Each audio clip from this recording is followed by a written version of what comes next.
Welcome, One Guy, Two Cups. What a special treat we have today. This is probably a person of the highest caliber that we've had on this podcast, and it's really an honor and a pleasure to have this gentleman on our podcast. I'm not going to give his name up yet. We're going to talk about him and read his bio and what he's gone through, and then we'll introduce him. But we're very excited to have him. Born in New Jersey into a military family, a Catholic school. Enlisted in the Marine Corps in 1974. His MOS was a 7041 air traffic controller. Stationed at MAC Beaufort, South Carolina. Re-enlisted in 1978 and applied for the embassy duty. He was assigned to the Mardet Embassy, Tehran, Iran in October 1978. Defended the embassy against the Fedayeen Marxist terrorist assault on 14 February 1979, the St. Valentine's Day Massacre. Was responsible for negotiating the release of 20 non-combatants during armed conflict with terrorists. Taken prisoner, beaten, stabbed, shot with a shotgun, and transported to a makeshift hospital where he subsequently was kidnapped and taken to the infamous Evin prison, now ran by the pro-Ayatollah Khamenei.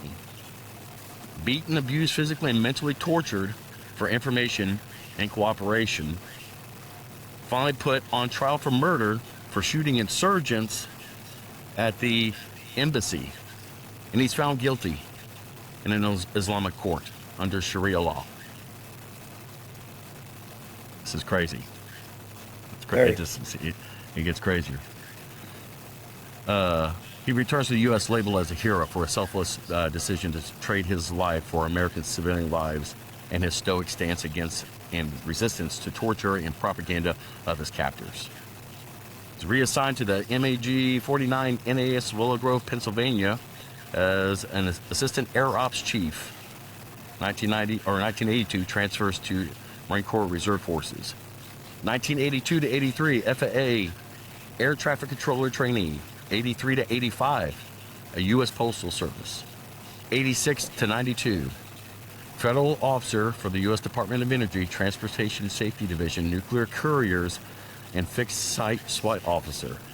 This will be an entirely different podcast on that little resume right there. Then he went to become a private investigator for Atlanta, forensics detective in the Roswell Police Department in Georgia. 2016 to 18, special tech security for Native American Casino in Tulsa, Oklahoma. 2019, he retired in Atlanta.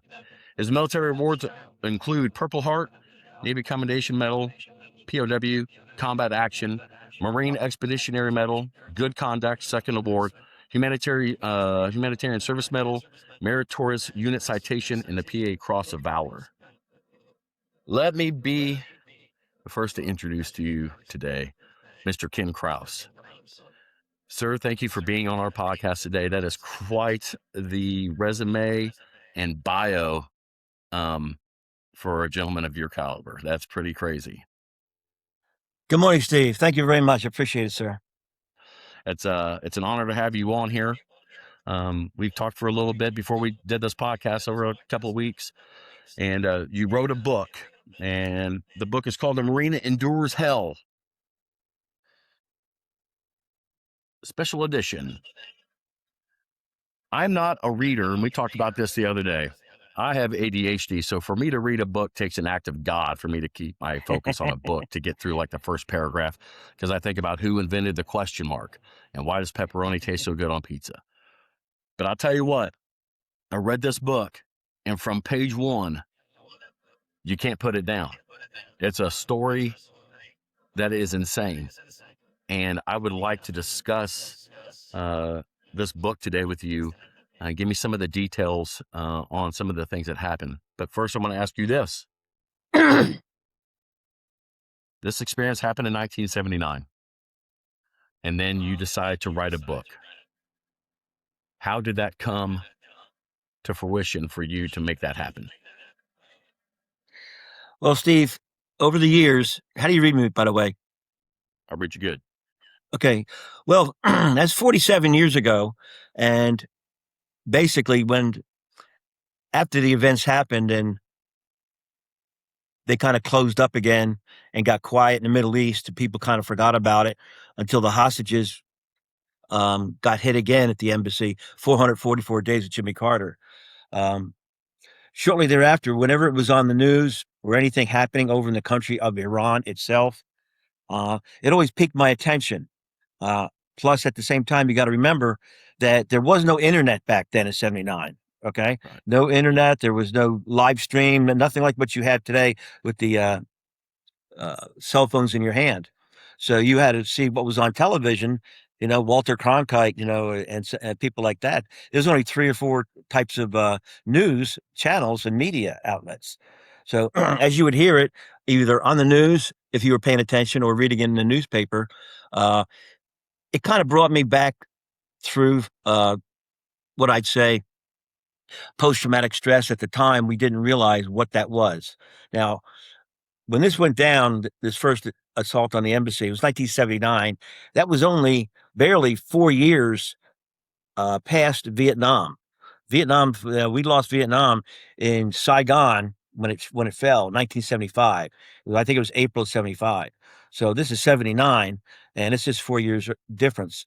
So people are still trying to figure out what's wrong with our vets, and especially the combat veterans. Yeah. What this post traumatic stress was. So fast forward, as we start going back to the VA, and they opened up the amount of therapy, and they started to study this. We started to realize just what this traumatic neurosis actually was, and how can we cure it, or how can we treat it. That being said, for your answer to your question, is that when things would, I'd have flashbacks, or when I would have something would trigger me to think about uh, Iran and what we went through. Basically, I would just make notes of it, mental notes, uh, and then I'd write them down and keep them like in a diary. Some in a diary, some in notes, and literally it ended up being a shoebox full of notes and dates and times. For instance, a bad dream or something like that, and I'd wake up and I have a coffee in the morning. I'd write that in the diary, or I'd make a note about it if I was out at the shopping mall or something, and something gave me a flashback. So as I started to build those, literally a shoebox full over the years, watching things that unraveled in the Middle East, like the attack on the USS Cole, and then also the Beirut barracks, in Lebanon, with Hmm. the Marines that were destroyed there. So these things, as they unfold in the news, and with the advent of the internet, when you can start to now see them right away, and with other types of media, you build a kind of library, and you don't even know why you're doing it. And then one day you just run across the right person, and a friend of mine who's in the book, Nikki Burgett, with her background, you can read that there. She's got a great bio. She When I was out in Oklahoma after I had retired, she has said we got to be friends, and she was a police officer at the time. Anyway, so talking, she found out a background, and she asked me to do some training with her, and her department. So when I found out that background, we got together as friends, and when she found out that I had, this shoebox full of memories and ideas, she said, "This is a book already written. You just got to put it in pages." And I said, "Really? What do you think?" I'm just kind of humble about it. So with with that being said, she was the one that really kicked it off and said, "No, we got to start putting this together." And she had never written a book before. She was in the process of writing, her first book too. So she helped me and motivated me. She was the motivating factor to put that book together. And then actually later on, with the second publisher that's in there, Connie Payne, she had written books when I had met her. So when I put all this together, she was the one that actually put the format out and said, "This is going to be a great book." Hmm. Um, and it was produced. It only took us about 6 months to get it together, because we went through the self-publishing and Amazon.com. Yeah. And No. within 6 months, we had a good product, and we kicked it off on December, the week of Christmas in 2023, and it's been a resounding uh, success. Thank you. Yeah. We're going to make sure that on the description of this video, we're going to have a link to kenkraus.com where you can purchase the book. But I want to get into some of the details. Can you take me back to February 14th, 1979? Correct. Can you tell me what happened as soon as we came off post? You went to go get something to eat? Well, that was my first post that I was sent to, was Nicosia, Cyprus, and then I wasn't there for more than a couple of months, and they sent me over to Tehran. What had happened, basically, the Shah was falling apart. He was a big we were a big ally of him, being in the USA, and people don't realize that back in 1979, it wasn't that long ago. We were still dealing with the Soviet Union. Okay, Yeah. most of Europe was still behind the Iron Curtain. You talk to people about the Iron Curtain today, they look at you like, they don't have any idea what that is. Well, I mean, most of the countries you see today, Estonia, Latvia, Czechoslovakia, Yugoslavia, they were all behind the Iron Curtain. Berlin, Right. Germany was split into two Germanys.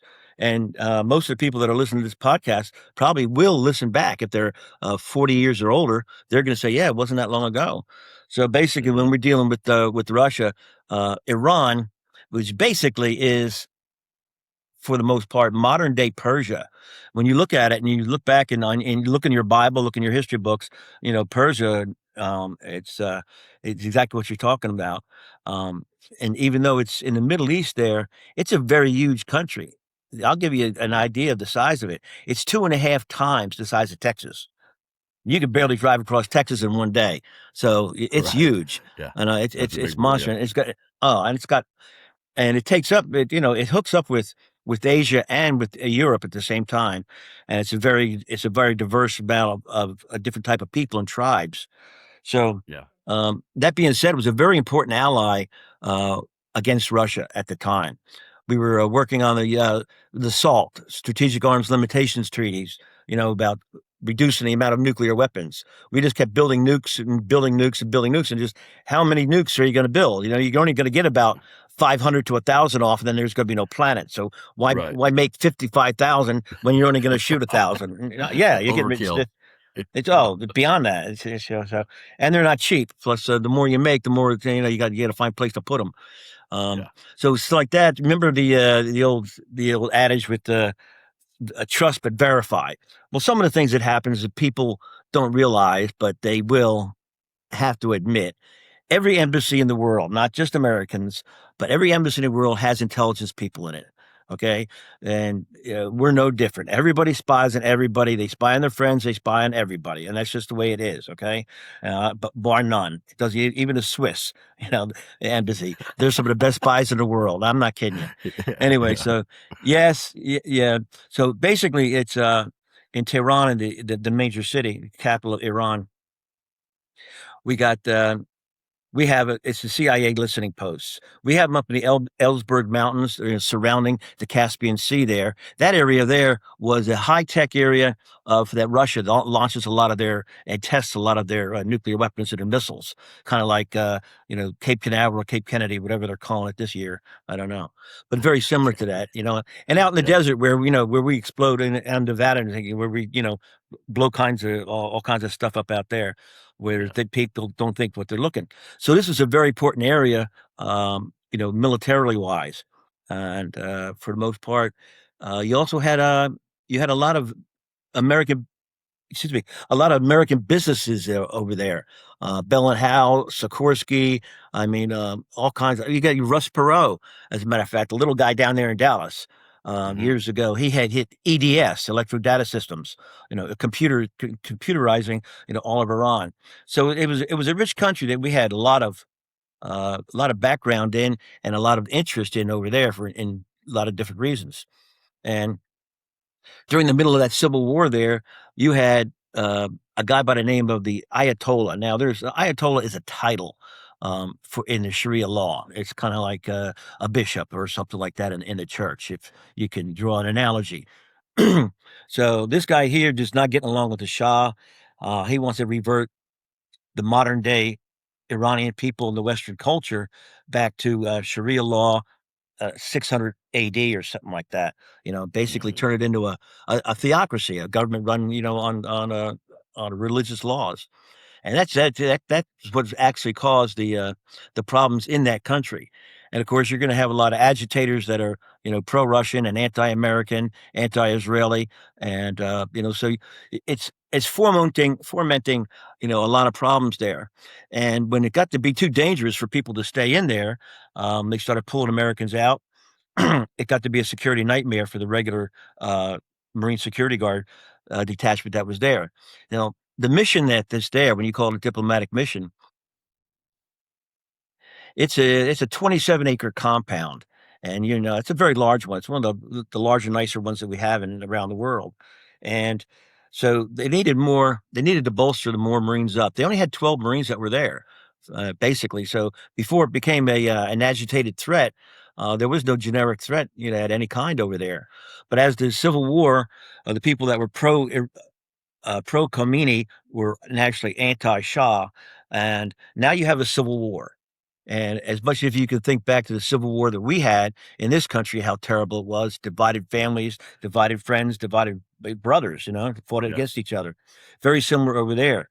You have Shiite and Sunni type Muslims on each side, and they're picking a fight with each other to begin with. And then you got the ones that are pro Shah and pro Khomeini. So, man, I tell you, you needed a scorecard to figure out who the hell was playing on what team over there. It was Yeah. crazy. Yeah. So one of the worst types of civil war you could have is a religious civil war. Okay. My God is better than your God, or my Jesus is better than your Jesus. You know what I mean? As Christians Mhm. and Catholics. I mean, just look at what the Brits and the Irish went through, and they were Yeah. both Christian countries. It's Yeah. bizarre. Um, Nothing says hate like, in the name of your God gives you the reason to kill people. It's Uh-huh. bizarre. Yeah. So that's really where that put us that day, as people were coming back in through the embassies and we were closing down consulates to process them out. We were also reducing the embassy just to enough for what they call a skeleton crew, just enough to keep it running. Now, when you do that, you're only going to keep essential personnel, according to what the State Department, tells us. And when you got that down to the basics, now you got more and more secret squirrels that work there. Okay, because now you're only going to keep the ones that are important. Your intelligence operatives, all the alphabet agencies. So we went for 200 people that work normally there. Now you're down to about 50 to 100, but they are more critical. If you can understand the analogy right Yeah. there. Yeah. So, um, and the bad guys know that. The Russians know it. All the PLO, everyone's that don't like us, that's been bombing us over there in the Middle East, they all know that too. So you have all these little different factions that are fighting and trying to get rid of the Shah. Well, anyway, January of a week, I mean, about a month before the assault on the embassy on February the 14th, the Shah was diagnosed with lymphomic cancer, and he fled the country. Basically, he packed up the money and said goodbye, took his family, was gone. Okay, couple of weeks later, the Ayatollah Khomeini, who had been ostracized and thrown out of the country years ago, came back in as a conquering hero. Okay, and as soon as he comes in, he just turned the whole country upside down. There was no government. There was no one to talk to. Nobody knew what was going on, and we knew that there was going to be problems because we don't have diplomatic relations with these new people that come in. We don't even know who they are for the most part. So in the book, when I talk about it, we knew that we would be a target very shortly. And although that the last embassy that it was ever hit was, in fact, Saigon back in April of '75, so we knew that that flag when you got something that looks so American and that they hate it so much because we were pro Shah and now we were housing the Shah. It just made sense that you're going to be a natural Yeah. target. And we were. Yeah. I mean, Yeah. it was harassment every day, drive-by shootings, Molotov cocktails being thrown at us all the time. So we were just hoping to a point, where was this going to lead? Hopefully, they were going to find some type of government that our government is going to be able to acknowledge and start, diplomatic relations again. But what if they don't? Now, when you don't have something like that, you're going to be sitting there, you pull your ambassador and you don't talk to these people anymore, kind of like what you got in Cuba. No, we don't talk to Uh-huh. the Cubans. The money's no good. We have no communication to them. It's just one of those things. That's where we were falling apart right there. So while we were watching Kamini come in, and the entire country was falling apart. They were, I'll tell you, the we used to watch and see the Shah's troops, the army basically, and they would patrol the streets and buildings, like everything that's going on in any country that's having a civil war. Um, Between where they were in the streets and the embassy, is you have what they call the local Farsi police. You've probably seen they the analogy, if you've seen it on television, you ever see around the White House or around the Capitol building, you'll see that there's police officers in regular uniform, but they're not Washington D.C. police. I think they're GSA, they're special federal officers, but Yeah. they're on the grounds only. So we got the Hmm. same thing over there. Between and what the wall is around the embassy, the established status quo was everything down that wall inside the embassy is supposed to be sovereign territory, sovereign U.S. territory. Okay, technically, everything on the outside of that, in the up into the streets and things, that's the local police, the gendarmerie, or the Farsi police, what we call them. And then the people that were out in the streets, taking care of business out there, that was the army, and that's just the way that thing was set up. Well, February the 14th it's very cold, by the way. I mean, up in the Ellsberg Mountains up there, you're right near Russia, and it's frigid cold. I can't remember being around anywhere outside in a post that I've ever had in the Marine Corps and been that damn cold. Um, Hmm. I mean, we're talking just barely getting above freezing. And it was February the 14th was a Wednesday. Backing up to Monday the 12th, and the extra Marines that came in, like myself and a couple of the other ones that came in from Rome or Madrid, what we call the big fat embassies over there, where they got a 30-man detachment or something. They could afford to set one or two on. So we have about six uh, TAD, which is called temporary additional duty, otherwise known as traveling around drunk Marines over there, uh, bolstering bolstering up to what we call and giving the detachment a 20-man detachment. Still, it's not half of what we really needed for the specific threat that we were facing. So normally, with our gear, we have flak jackets, combat gear, BDU uniforms. I mean, these not these. Where nobody was in the dress blues like you see at nice Right. embassies Yeah. in You're not all Stockholm or in dressed up, Paris. prim and proper. Oh no, Yeah. no, Yeah. no! You want as much protection as you can get on yourself. And we Hmm. were issued. Well, our normal tactical weapon was a M16 at the time and a sidearm. There was different sidearms, carried.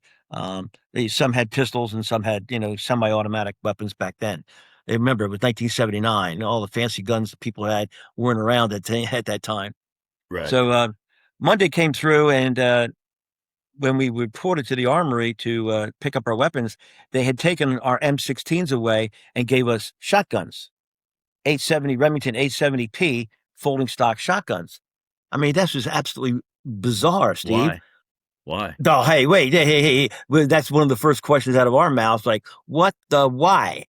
Yeah. So right away, I was one of the senior sergeants, even though I wasn't one of the uh, officer NCOs at the embassy. So I went into the gunny, the NCOIC, Gunny Sutton. I asked, and complained, and he says, "You're about the third one that's come in here to complain today." And he said, "Look, this comes down from the State Department, and that's who we work for. They're a bunch of secret squirrels, supposedly diplomats. They know better. It's their embassy. Okay, they have operational control of it. The only thing the Marine Corps does is take care of our record books, and that's it while we're on embassy duty. So what happens there stays there, and they're in charge. That's it. The ambassador is just like working for the president of the United States. That's about the level where it's at. But you So just we had, had a but you just had on the 12th that people knew things were getting a little rowdy. exactly right. That's when So you when would we want to said double down on, let's get the big boys out. technically, tactically, exactly right. Well, that's why we were so pissed off. And actually, well, there's nothing we could do about it. I said, look at the guys out there. I said, the people that are out there, they're having all kinds of weapons. And now that's Monday.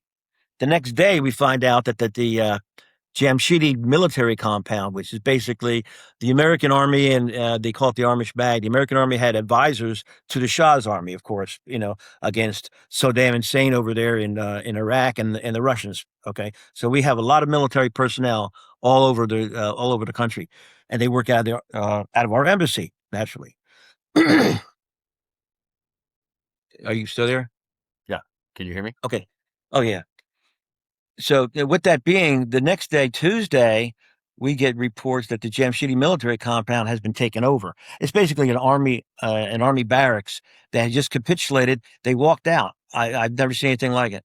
Just walked out, left the gates, left the armory, everything. Just walked out, quit, like it was it was like they went on strike.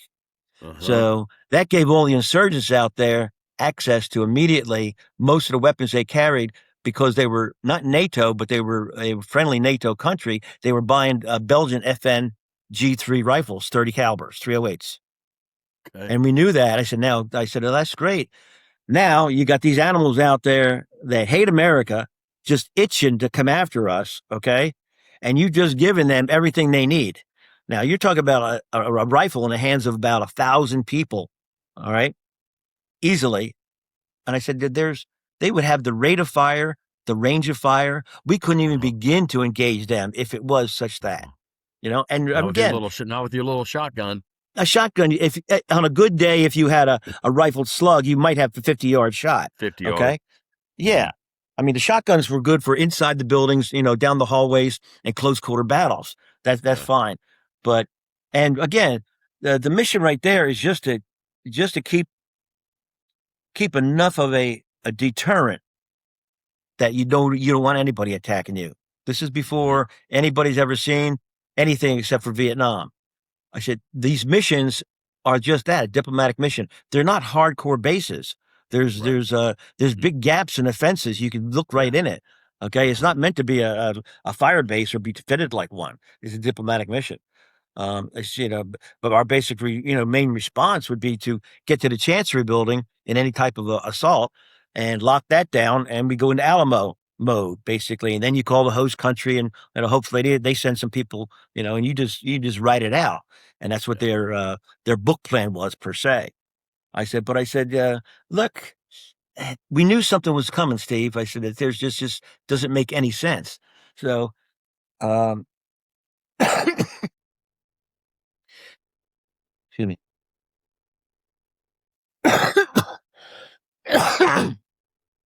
Pardon me. You're good. So basically, when we went, my post, because I was one of the extras traveling around drunk guys that we got in, we didn't know. They more or less posted us around the outside, in egress and ingress out of the embassies. We just got to check your IDs and basically search you, things like that, because nobody just walks into an embassy. Right. You have to go through an entourage of different security. So they kept the regular Marines that were stationed there inside because they know the people. They know all the secret squirrels. They know what to do, where to be. So there's really two contingents of the Marine of the Mardet there, the Marine detachment. I remember that was I had the night before. Now you're talking Tuesday night going into Wednesday morning, the 14th. I had what they call a burn bag a duty to perform. Which is basically when we collect up all the classified information and things during the day. There's a protocol where they have to be shredded, and the shred's got to be burned.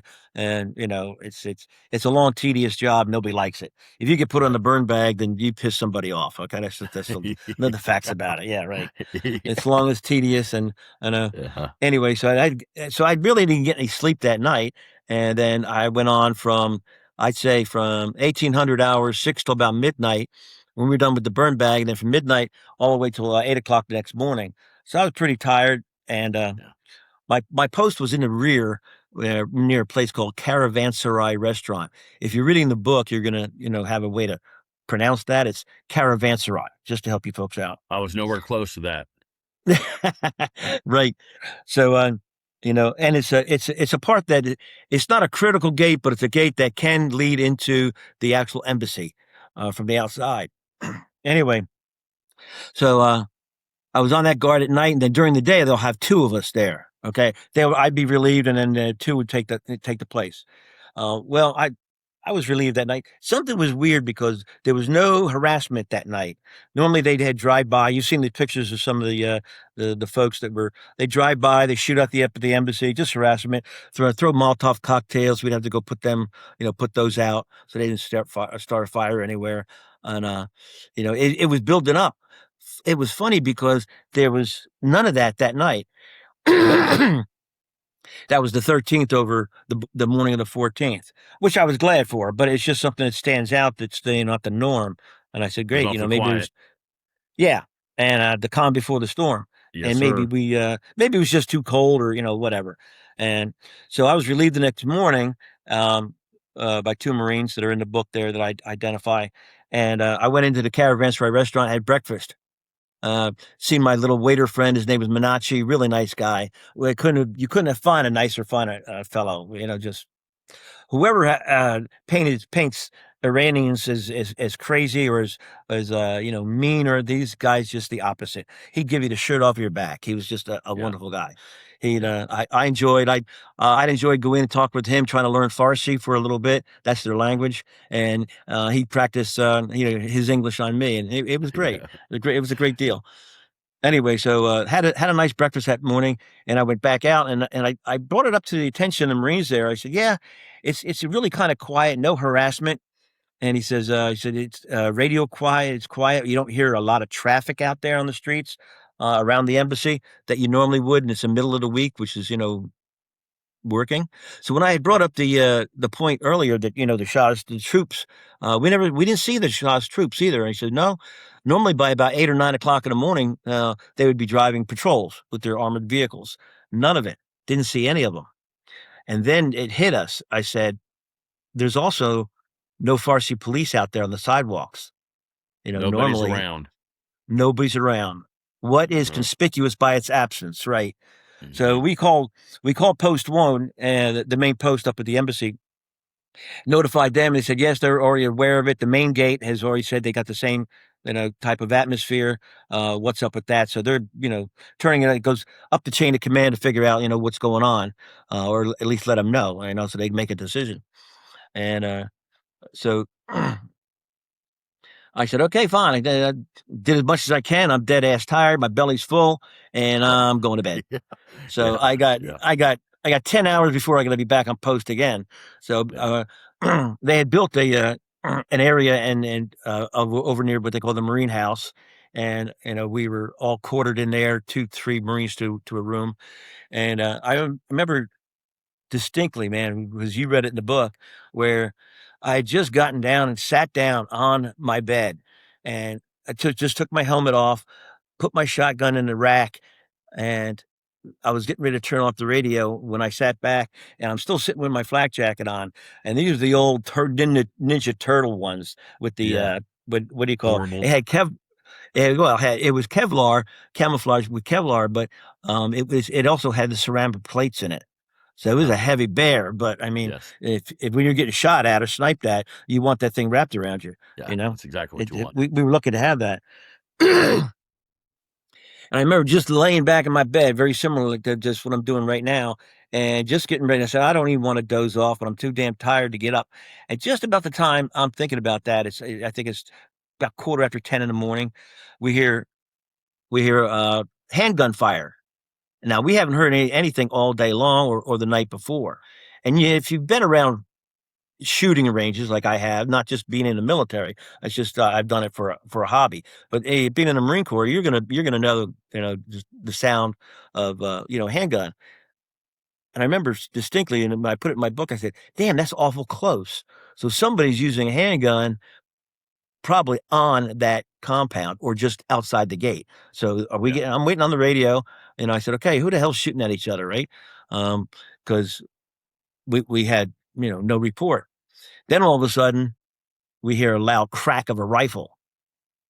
And I said, "Look, holy shit, that's a rifle, man. That's," and you could tell the difference between a handgun and a rifle Yeah. when they're in a similar area, that pop, pop, pop, and then a crack of that rifle. And then you have automatic. weapon going on, automatic Uh-huh. fire. And then it went from automatic. I said, look, we don't have automatic weapons. I'm Yeah, listening on the shotguns. radio. No, that's it. We had the shotguns. Yeah. So just then the radio started to crackle. I said, they're coming over the wall. They're coming over the wall. I'm taking rounds. I'm taking rounds. Permission to fire. And so we had to get permission to fire for any reason. Okay, life or death situation. If any round would go outside that embassy for whatever reason, we had to get permission to fire, and it's just the rules of engagement when you're playing with the State Department out there. So I remember that sounded like Corporal Downey, who was at the main gate. Okay, so he said he's screaming over the radio, post one acknowledging it. We hear other sustained automatic weapons fire. So this is all happening 10 seconds. Okay, what I just talked about. I said, holy shit. I said, we're being attacked. He said, they're coming over the wall and taking rounds. So you can hear the automatic weapon fire, and then it's sustained. And I said, holy shit. So I said, we're being hit. I grabbed my gear and climbed back down the ladder into the embassy compound. And our first protocol is to, on an assault like that, is to get to the Chancery building, the main building where the ambassador, all the secret squirrels, the main office building. Get there, lock it down, go to Alamo mode, and play out the game. Well, that picture that I sent you of the embassy compound being open, 27 acres. Okay, and you got the soccer field that's there, and then you have a just wide open area. And as I started to run from tree to tree, I got to a point where I said, oh man, I could see where the fire was coming from. A lot of the fire was coming from the high-rise apartment complexes and the buildings around outside the embassy. They were firing out from 1,000 yards away, and there's nothing we could do. They had the high ground. We were covered. We were covered from elevated position, and they were firing just randomly anywhere into the embassy. You could see the snippets of the tree branches falling, the leaves falling. You can see the cars in the parking lot rocking, getting hit on the windshields and things like that. And that was a dead zone. I looked out there. I said, "There's no way I'm going to be able to sprint. No, you're Even not. even if I was buck naked and my ass is on fire, I'm not going to be able to get across that fast. Yeah, I'm not that fast." I said that's a meat grinder out there. I said I'd be dead before I get 50 yards. So. Basically, your next protocol is to go back to the next post that you were at, last post. That's where now when I use their names, it's Jack Hinojos, Sergeant. Sorry, I'll call him Jack. Sergeant Jack Hinojos and a Corporal Stanley Lochak. So I'll call him Stanley. And they were hunkered down because I got back to their position and let them know that I was coming. And now at this point, there's automatic weapons fire. I see people running everywhere. I hear other little fires. Then I started to hear shotguns, the shotgun blast. I said, okay, fuck, there's little firefights going on all over the 27 acre compound. So I know that we're in a fight somewhere. Okay. And not everybody is all together. This is not one big assault. It's a bunch of little assaults everywhere. And I remember hearing in the radio, they've taken the main gate. They busted the main gate. They're coming through, and they were swarming through. I could look over the wall at the last thing I saw. I said there was dozens of them, and behind that, they just couldn't get through fast enough. I said, man, we are overrun. I got there to the Caravanserai restaurant, advised Jack and Stanley, and I said, look, here's what we got, guys. We can't let this gate. We can't help or stop what's going on at the other gates. I said, but we can hold this gate here so that they're not trapped on both sides. I said, we locked that gate down, secured it, and you're now in a little semi half circle or half moon type of compound where you're just outside the embassy, but still in the purview of the government buildings. Basically, you have the Caravanserai restaurant, and right across from the little parking lot, that's what you want to call it, is the PX. And we call them FSLEs, Foreign Service Local Employees, or just locals. They're allowed to work in the embassy, but they're not cleared to do anything. And they're gardeners, they're Menachie's one, he's a waiter, Anyway, so the bunch of girls work over in that PX. And I told the Marines, I said, we got to find a place to barricade. The only place that's going to work is the restaurant itself. I said, it's ballistically sound. It's got small casement windows. that are easily defendable. The PX little store over there, it's like a big 7-Eleven or a Stop and Rob. I mean, it's just a big bunch of glass. I said, there's no way do we get that. So basically, I said, look, I I sent Stanley over. I said, you round them up, get them everybody over in the Caravanserai restaurant. I said, we'll border up down there and hunker down and barricade what we got, and just wait this out. And the whole time you could hear the gun battle going on in the rest of the embassy. Then just as we got everybody in the restaurant, we got a head count, and it came out with the Marines, the two Marines. We got a head count of 22, and some are Americans, the ones that were already in there having breakfast in the morning. We call them secret squirrels just for the jargon. Okay, CIA, CIA, FBI, NRO. I mean, NSA, you name Alphabet, it. Oh my alphabet God, corporations. I didn't even know there was that many that out there, and and they're all supposed to be friendly, and they're not. They don't even get along.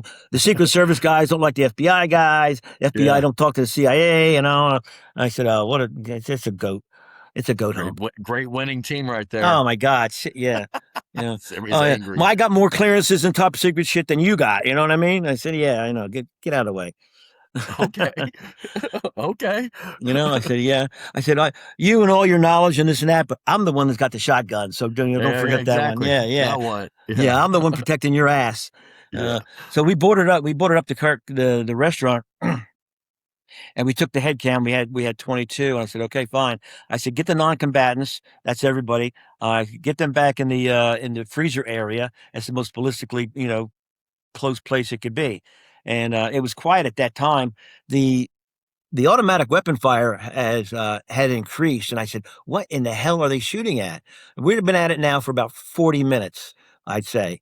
And then all of a sudden, there was this crash, this boom, and the gates, the actual motor pool gate that connects that part of the embassy to the outside street, okay, just come crashing through. And the insurgents that we found out, they had a makeshift or half-ass type of armored vehicle. Okay, it wasn't American made, but it was like a big, heavy deuce and a half truck. If anybody can remember what they look like, it's the front part of it was armor plated, and it wasn't tracked. It had 12 wheels on it. But anyway, it busted through the gate, and then that's where at least about 100 different type of insurgents, the ones you got the pictures of, every one of them armed with either a subgun or some type of automatic weapon, come pouring through. And I said, oh, that's just great. So we went in. We are at that point, we hear Farsi on the radio. So we know we got those old Motorola bricks, those 8000s. Mm-hmm. They're useless. If you hold the push to talk button down, you close the whole net on everybody. Yeah. So radio down. Yep. Radio comm was out, and for the most part, we couldn't get hold of anybody. And then we tried the hard line, picked up the hard lines, dead. I don't know what caused that, but anyway. So we're incommunicado. We're on our own. All right, that's just the way that is. We can still hear the firing and the shooting, and these guys just come pouring in, and right away they saw that little stop and rob that we call it. It's a the PX, whatever. So they were running right in there, smashed the windows. And I said, what the hell? I'm watching them through the window. And I said, why do you got to smash the windows? Walk through the door, you idiot. You know what I mean? Yeah. Anyway, it's not locked. Well, they're in a frenzy. I don't know what they've been smoking or anything, but everybody's in a frenzy, and it's in a battle, and there's a lot of noise with all the weapons going on. And so anyways, they get in there and they start looting that place, tearing it up and destroying it. And I said, why don't you're pouring all the beer out on the street right there. I said, drink it, have fun, eat the stuff, will you? You're pouring it out on the ground. What's the matter with you people? It. Yeah, crazy. It's alcohol abuse. Silly goose. And so Jack looks over at me and he says, it's just a matter of time before they come over here. I said, I know. That's the last thing. In my book, I said, yeah, I'm already thinking about that. And he says, we're incommunicado. They don't know what's going on with us. And about the time we heard that, we heard we heard a really loud automatic weapon, heavy. And I said, it went like a boom, boom, boom, boom, boom, boom. I said, what the is that? Is that a 20 millimeter? It sounded like one, but actually, I didn't know what it was at the moment until I heard it, the report of it again and again. About the third time I heard, it, I go, "That's a 50 cal." It's a Browning, it's a Browning, J2, uh, 50 cal, and that was up near the main gate. So, and I think there's a picture of it in some of the photos that I sent you. So I said, we don't have a 50 cal, and why would you bring a 50 cal? Because you don't need it at this range or anything. They were using it to bust through the iron windows. All the windows Yeah. there, they got blast shields on them. Okay, supposedly, to deflect up to including a 7.62 or a 308. Yeah. 58 punched right through that thing like it's a Right beer, through it. right Yeah. through like a beer can. So, Yeah. but they had bars in the windows too. So the bars, and then you seen the pictures of the embassy, and they shut that down. Uh, so they're trying to, the guys in the front, whoever they were, they got a 50, and they're tearing the building up. And I said, "Oh God, man!" I said about that time, Jack says, "Here they come," and it sure, these guys here that just busted through. Uh, they're talking in Farsi back and forth to each other. I called Minachi over and I said, translate for me. What's going on? I can Yeah. hear them through the door. They don't know we're inside yet. Hmm. Uh, Yeah. and he says, oh, Sergeant Ken, Sergeant Ken. He says, they're very bad people, very bad people. I said, well, talk to me, tell me. And he says, they are Fedayeen Marxist. He says, what's a Fedayeen Marxist? And he says, they're people basically that they use their religion, their version of their religion of Islam, okay, to perpetrate a lot of crimes. They're like the mafia, okay? Uh, but they are affiliated with the Russians, which makes them. I said, now how do you get a Muslim and a Russian, The a Russian. Soviet? Yeah, Yeah. because I couldn't get my head wrapped around it.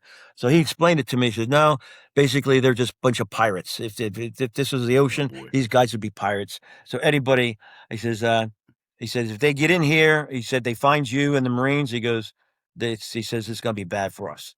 And then we realized I talked with Jack and Stanley, and they're listening to what's going on. I said, we have intelligence officers in here, secret squirrels.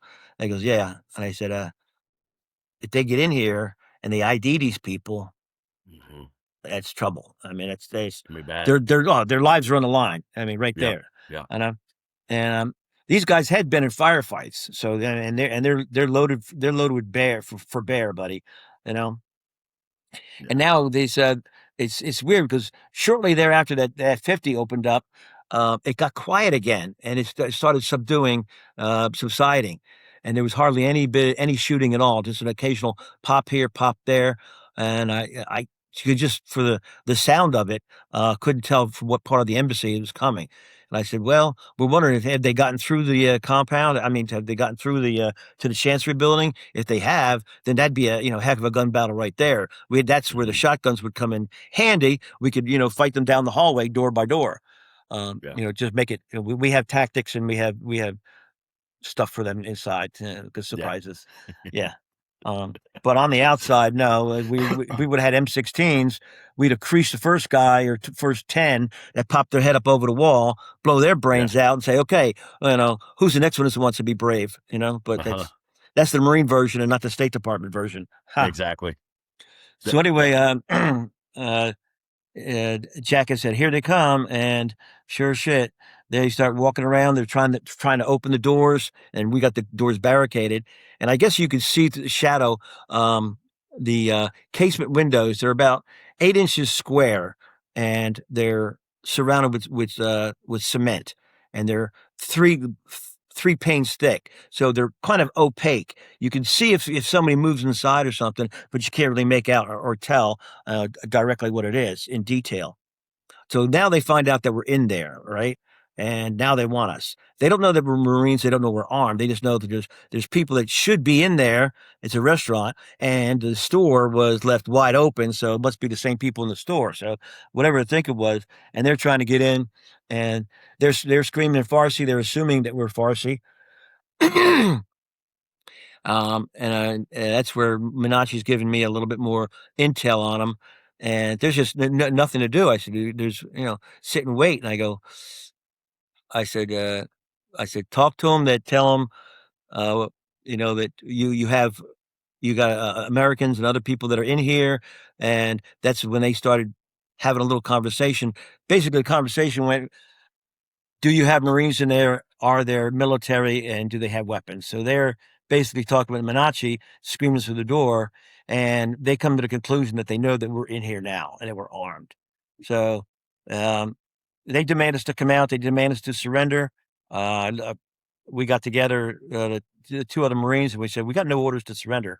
And, we just can't, give this post up. I said, so, we think we're at an impasse, right? We're barricaded in. No, they started shooting the locks out of the doors all around it with 30 caliber. So they took their rifles, they started shooting into the locks and the windows and the doors. Now, we got all incoming coming through the doors and the windows. We got to dive on the tables. We got to suck the floor and low crawl everywhere. And the noise and the din that it just, that close to you with all those weapons. I mean, you couldn't even hear yourself think. Yeah. I'm telling you, and it's very unnerving. I mean, you're scared shitless. I'm not gonna sugarcoat it, buddy. Yeah. And you're sucked up against the window as close as you can, hoping that all the rounds go over your head, through the door, through the window, and hit behind you, and you don't catch a ricochet in your ass or something like that. You know what I mean? Because there's all kinds of shit in there to ricochet around. And anyway, so they start to shoot the lock through, and they they eventually get it, and they punch it. They punch it through with an AK-47. He punches it. The terrorist, the insurgent, call him what you want. One of the attackers punches the lock through and sticks his hand in to try to feel for the lock, and that's when I opened fire. In the book, I told you I blew his hand off with a shotgun, and I said, oh, boom. So he screams and yells in agony. He pulls back a bloody stump, and everybody I bet you, I can just imagine speculation now. Shit. Well, yeah. What the hell just blew his arm? And the fight was on again. Right off. Oh my God. The fight was on again, and must have been at least a dozen of them just lined up out there and tearing up the whole space on the wall, the windows, and everything. Again, we had to take cover. All the rounds are coming through. I mean, it's a miraculous that nobody just got hit straight on. Stanley, Corporal Lochek, he got grazed on his arm because as soon as they're going through a reload, basically they're just firing full automatic. I mean, it's just spraying everything, spraying and praying. And then there was a little short lull, and I think it was where most of them are reloading. And during the reloading, I screamed at the two other Marines, and I wrote on them, I said, fire, fire, fire, and let them fucking have it. And we let go. Now, three of us were on three different points of that window, so they were in a crossfire. They're sitting out there like ducks in thunder with their thumb in their ass, and they didn't realize that, three shotguns at that range, and we opened up. And I'm telling you, you're talking 20 yards maybe, and they had basically no cover. So they dropped like flies. Oh, boom, boom, boom, boom. It looked like a video game. It was incredible. Duck hunt. Boom, boom, boom. And the weird thing is that when we were in our BDUs, our battle dress uniforms, whatever, and with the cargo pants and everything, when we had got our ammo, we had ammo. We carry a full, probably 200 rounds each. But besides just what's in the weapon and on the bandolier, we just dumping different types of shells in our pockets. I mean, it didn't matter, just what it is. You got double-aught buck, you got triple-aught buck, you got number 9 skeet, you got slugs, you name it, and we've had it. So as you're loading, as you're firing, you're reloading, and you keep putting it back in there. You don't know what's going in those rounds. You really don't know. And it's funny because you're shooting, and our weapons we didn't shoot them for the most part at that range. We used them with the stock extended, so you can really lean into it. Yeah. And you'd be sitting there and you say, that's a double-aught buck, and this is lighter there. Boom, and you hit that one. You go, oh fuck, that's a slug. There's that that's a slug. Oh my God, it looked like a C cell or D cell battery going through the air. You can almost watch it. And it hits the guy right in the chest, and then it was the first time I ever saw it. I said, holy God! And it almost tore him up right in half, knocked him back. Well, then they scrambled for cover. Okay, they ran behind the dumpster, behind that armored the air conditioning area, air conditioner units. There was a dumpster. There was the armored vehicle. that was there, and it was a firefight, back and forth, back and forth. We they had unlimited numbers. You're talking shit. You're talking 40 or 50 of them, each of them with an automatic weapon. So when they opened up, we just had to keep our heads down. There's nothing you could do, and then we would move from different spots where we were and shift around, but always the three of us were trying to make a triangle.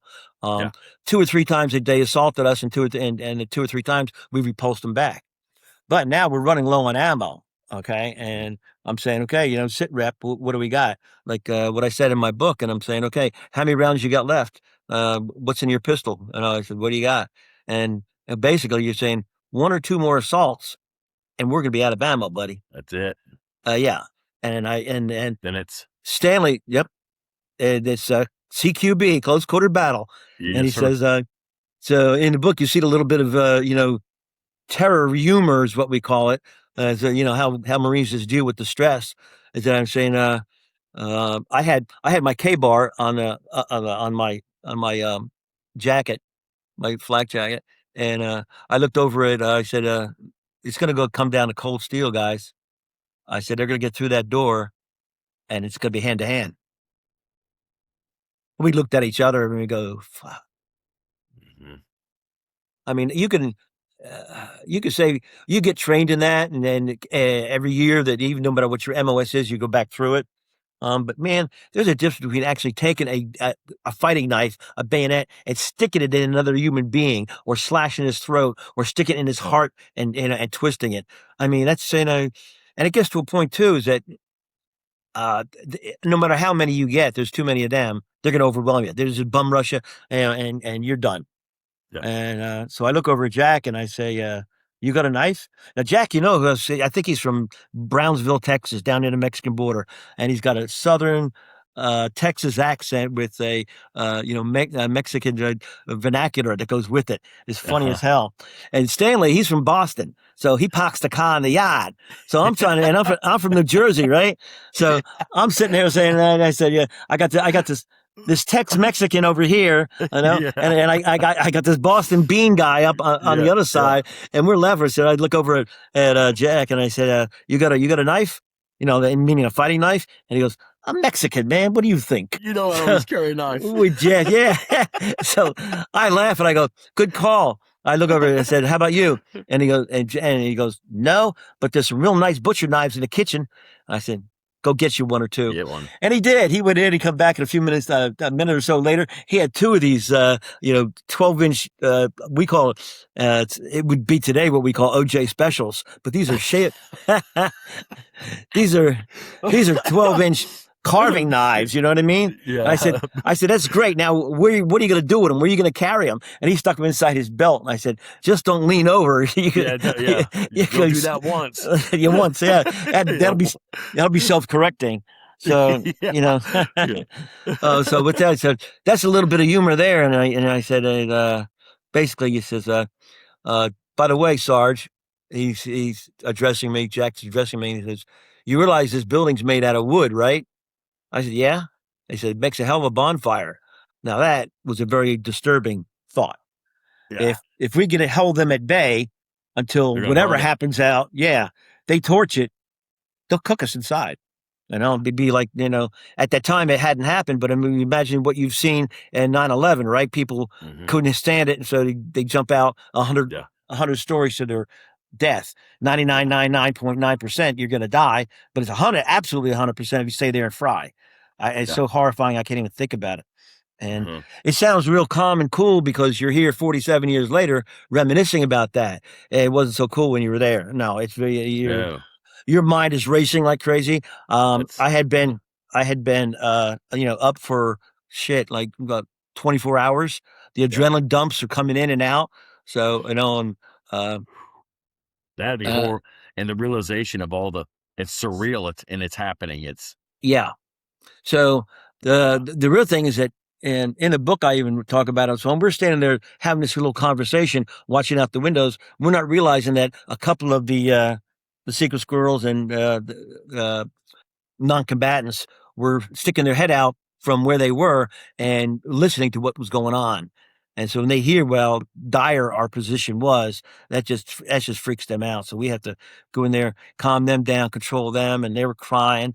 And I said, "Look, man, I don't need this bullshit, anymore." I said, "Whoever here, knows how to deal with psychology or prayers or something." I said, "You just got to keep it calm down, man." I said, you're not lying to them. You're not bullshitting them, but you're letting them know that we're not going to fucking surrender. We're not going to give it up. We're going to fight this out, and we're going to hold this out as long as we can, till they get tired or we're dead. I said, Yeah. but we're just not going to just turn it over. And we didn't think there was any choice of a chance or option that we're going to surrender. I mean, we just bloodied these guys. And they want us really bad. They can't wait to get in here and massacre us. So we realized that this is if somebody doesn't get over there from the embassy and stop this nightmare, we're probably not going to last another assault or two. Well, you see the part in the book where I walk in and I said I went in the men's room there in the bathroom to throw some cold water on my face, and I said a prayer. I mean I was absolutely emptied of all emotion, um, concept of what to do, where to do. You're in charge. You got all these people's lives. I said, you just shot the shit out of everybody. You're half deaf from all this damn sound and noise. So none of all your sensory perceptions are off. And you just feel so helpless. What can you do? And I said, you're trained that way, and it comes back and snaps back in your training. You can't sit around and do nothing. You cannot be indecisive. I said, but how many options do I got? And I got that little voice inside me, and it says, pray, ask for a miracle, and believe it. Pray. And it's not a Catholic thing, but it is definitely a Christian thing. And literally at that time, Steve, I had to come to Jesus meeting, literally with Jesus. And I was gone on my hands and knees, and I was begging the Lord. I said, look, I might have started this shit by blowing that guy's arm off or whatever. I said, but I had no choice on it. I said, I don't see any other way out of here. I said, there's no option strategically or tactically that, and I don't know how much longer we're going to go. I said, I just can't imagine, envision the last thing before I die is knowing that everybody that's back here, these Americans and non-combatants, are going to be slaughtered, the women and everybody. And I said, no, there's got to be a better way. And I said a prayer, and I was in tears, and man, and you know, I I heard a soft voice, and I talk about my dad in the book, and I don't think it was him.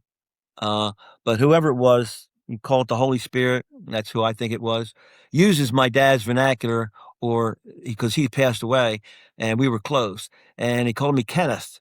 And he said, Kenneth, believe. You ask, now believe. And back then I thought it was him. I said, oh my God, my dad talking to me from, out of the grave. I don't believe that now. I mean, I just, say what it was. Yeah. And so I said, okay, But I'll the best believe way that. to reach you is through your dad's voice. Yeah, that was familiar. So, Hmm. basically, I went back out there, and they assaulted. They attempted to assault one more time. Jack said, "Here they come again!" And we opened up fire at to the last closest possible range to really scare them, or let them know that we're not going to give up easily. Um, but that let them get within 15, 20 yards. I mean, I can see the color of their eyes per se. Yeah. Okay. When you're Yeah. looking at it. And, they had actually sent uh, of their team up onto the roof and around behind us. They cut through the concertina wire and the boards and things that we had up there for security that you couldn't, walk through. And, they got around behind where on our flank where now they got us in a crossfire. And it's weird because I had sent, Jack upstairs to, the caravanserai had a ballroom and a banquet room upstairs that you could rent or, have for, social occasions, upstairs so that he could look down and they had a different point of view and a different, uh, field of fire. We had Yeah. to continue to keep our field of fire because if we didn't, they could pin you at one spot, then they could overrun you. So as long as you keep leapfrogging, and they never know where you're going to pop up and shoot at them. It kept, and these weren't hardcore troops. You've seen what some of these idiots were, how they were dressed, but they were, literally hell bent on, coming in there and killing us. There's no two ways about that. You don't have to have just because you're in a suit and tie and put a flak jacket on and a helmet doesn't make you any less deadly as long as you got an automatic weapon. Exactly. Period. Dead is dead. You still kill somebody. Yeah. Yeah. And so, anyway, so this guy, one of these insurgents, I catch him out of the corner of my eye. He's moving alongside. And I see his shadow coming around through the opaque glass. So I move over and I get in the corner, and just as he comes around, I stuck the shotgun out the window and I told him freeze. And he was about 5 feet away. I mean, I could spit in his ear. He was that close. Yeah. And he was weird because he, in the book, again, this is retarded. He's got a suit and tie per se. And he looks like the old Frito Bandito. He's a fat little guy with a big mustache. And all he had to do was put a sombrero on him. And it's crazy. Yeah, I mean, these are the things that flash back, at the time. These are things that, you remember for 47 years later. You see them like they're yesterday.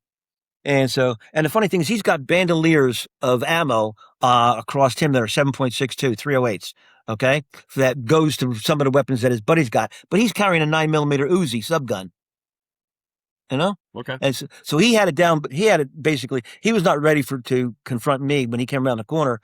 And I had the shotgun with him. I said, don't move, speak English. And he knows he couldn't move. I mean, I couldn't miss if I closed my eyes and pulled the trigger. Uh-huh. And he shook his head and he says, good. Yeah, he speaks pretty good English. So basically it boils down to, just get ready to pull the trigger on this guy. And when I stuck it out there, and I said, don't. And that's when the voice came back to me again. And it sounded like my dad. He goes, Kenneth, don't kill him. Don't shoot. Don't shoot, Kenneth. Kenneth. No, like I said, nobody calls me Kenneth.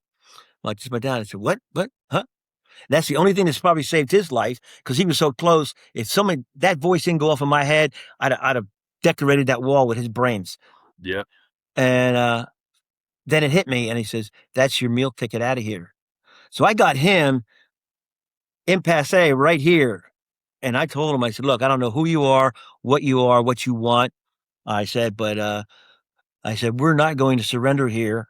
And I told him basically, we have non-combatants in here. Iranians, Filipinos, Pakistanis, Afghanis, Indonesians, everybody. I said, we got we got females, etc. I said, they're non-combatants. Some of them are your people, some of them are our people. And I said, they're not part of this. They have nothing to do with this. And I said, so basically I tell him, I'll make you a deal. I said, you let these people go, the non-combatants, the women and everybody that's, Foreign Service local workers here.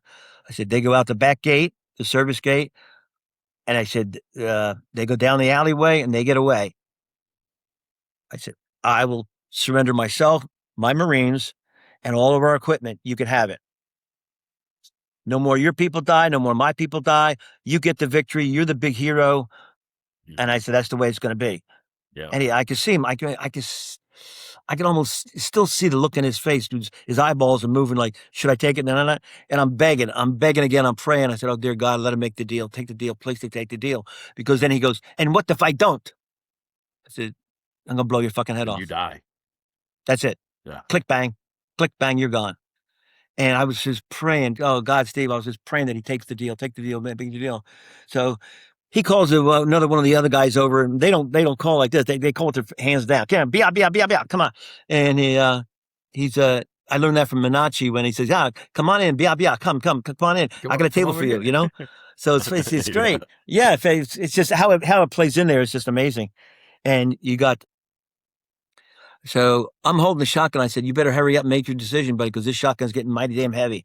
So he calls another guy over. This guy comes over. He's got his weapon slung because he knows if he goes for that trigger, I'm going to get both of them. That's in the book where I said, BOGO, blast one, get one. Now I got two of them. Yeah. I took. Yeah. I said, what are you guys, nuts? Shit. Anyway, so they talk it out in Farsi like that, and the other guy goes back to let the other guys know because I got this one still got a beat on him. So basically, I called Jack over. Jack walks over and he goes, "What's this guy still doing alive?" And I made him sit down and put his hands out. And I said, "Okay, Jack, here's the way it's going to be. We're working out a deal." I said, "Where the Americans will go through the back door, the service entrance there. I said, Stanley's going to be up above the transom window from upstairs and be face down. And one by one, they come out. I said, you can look for weapons. You can lightly pat them down. I said, then they go out the back gate and they're gone. I said, you grope one of those American women, any of the women, you grope any of them women, and we're going to get, and Stanley's going to shoot you in your face. Do you understand that? And hey, I gave him that order. I said, Yeah. you blow their brains out if they, and you know, you got dead and dying laying out there. They hadn't even moved the bodies yet. They're still moaning and groaning, you know? And I said, there's blood stains everywhere. So they know that we're not playing games. Yeah. And I said, but you know, you're not going to, you know, frisk and get a few, you know, free feels, you know, on the women. None of that bullshit. And I don't know what made me think of that, but I told him, I said, I guess it's just the background that I know how they are, you know, some of these animals, and they, you know, they're going to have, you know, their way with the women. I said, no, not when I got ammo in this gun. Not on my shift. Not on my watch, you betcha. Yeah. So that did transpire, and one by one, they went out, you know, and he said, okay, when it finally got down to the last one, I said, everybody gone? He goes, yeah, they're all out. I said, okay. I pulled back and told the guy, I said, give us 5 minutes to unbarricade the doors. And I said, then you can come on in. And at that, man, I'll tell you, you want to talk about a pucker factor at that point? Now you got to pull that shotgun back in and you just lost all your leverage.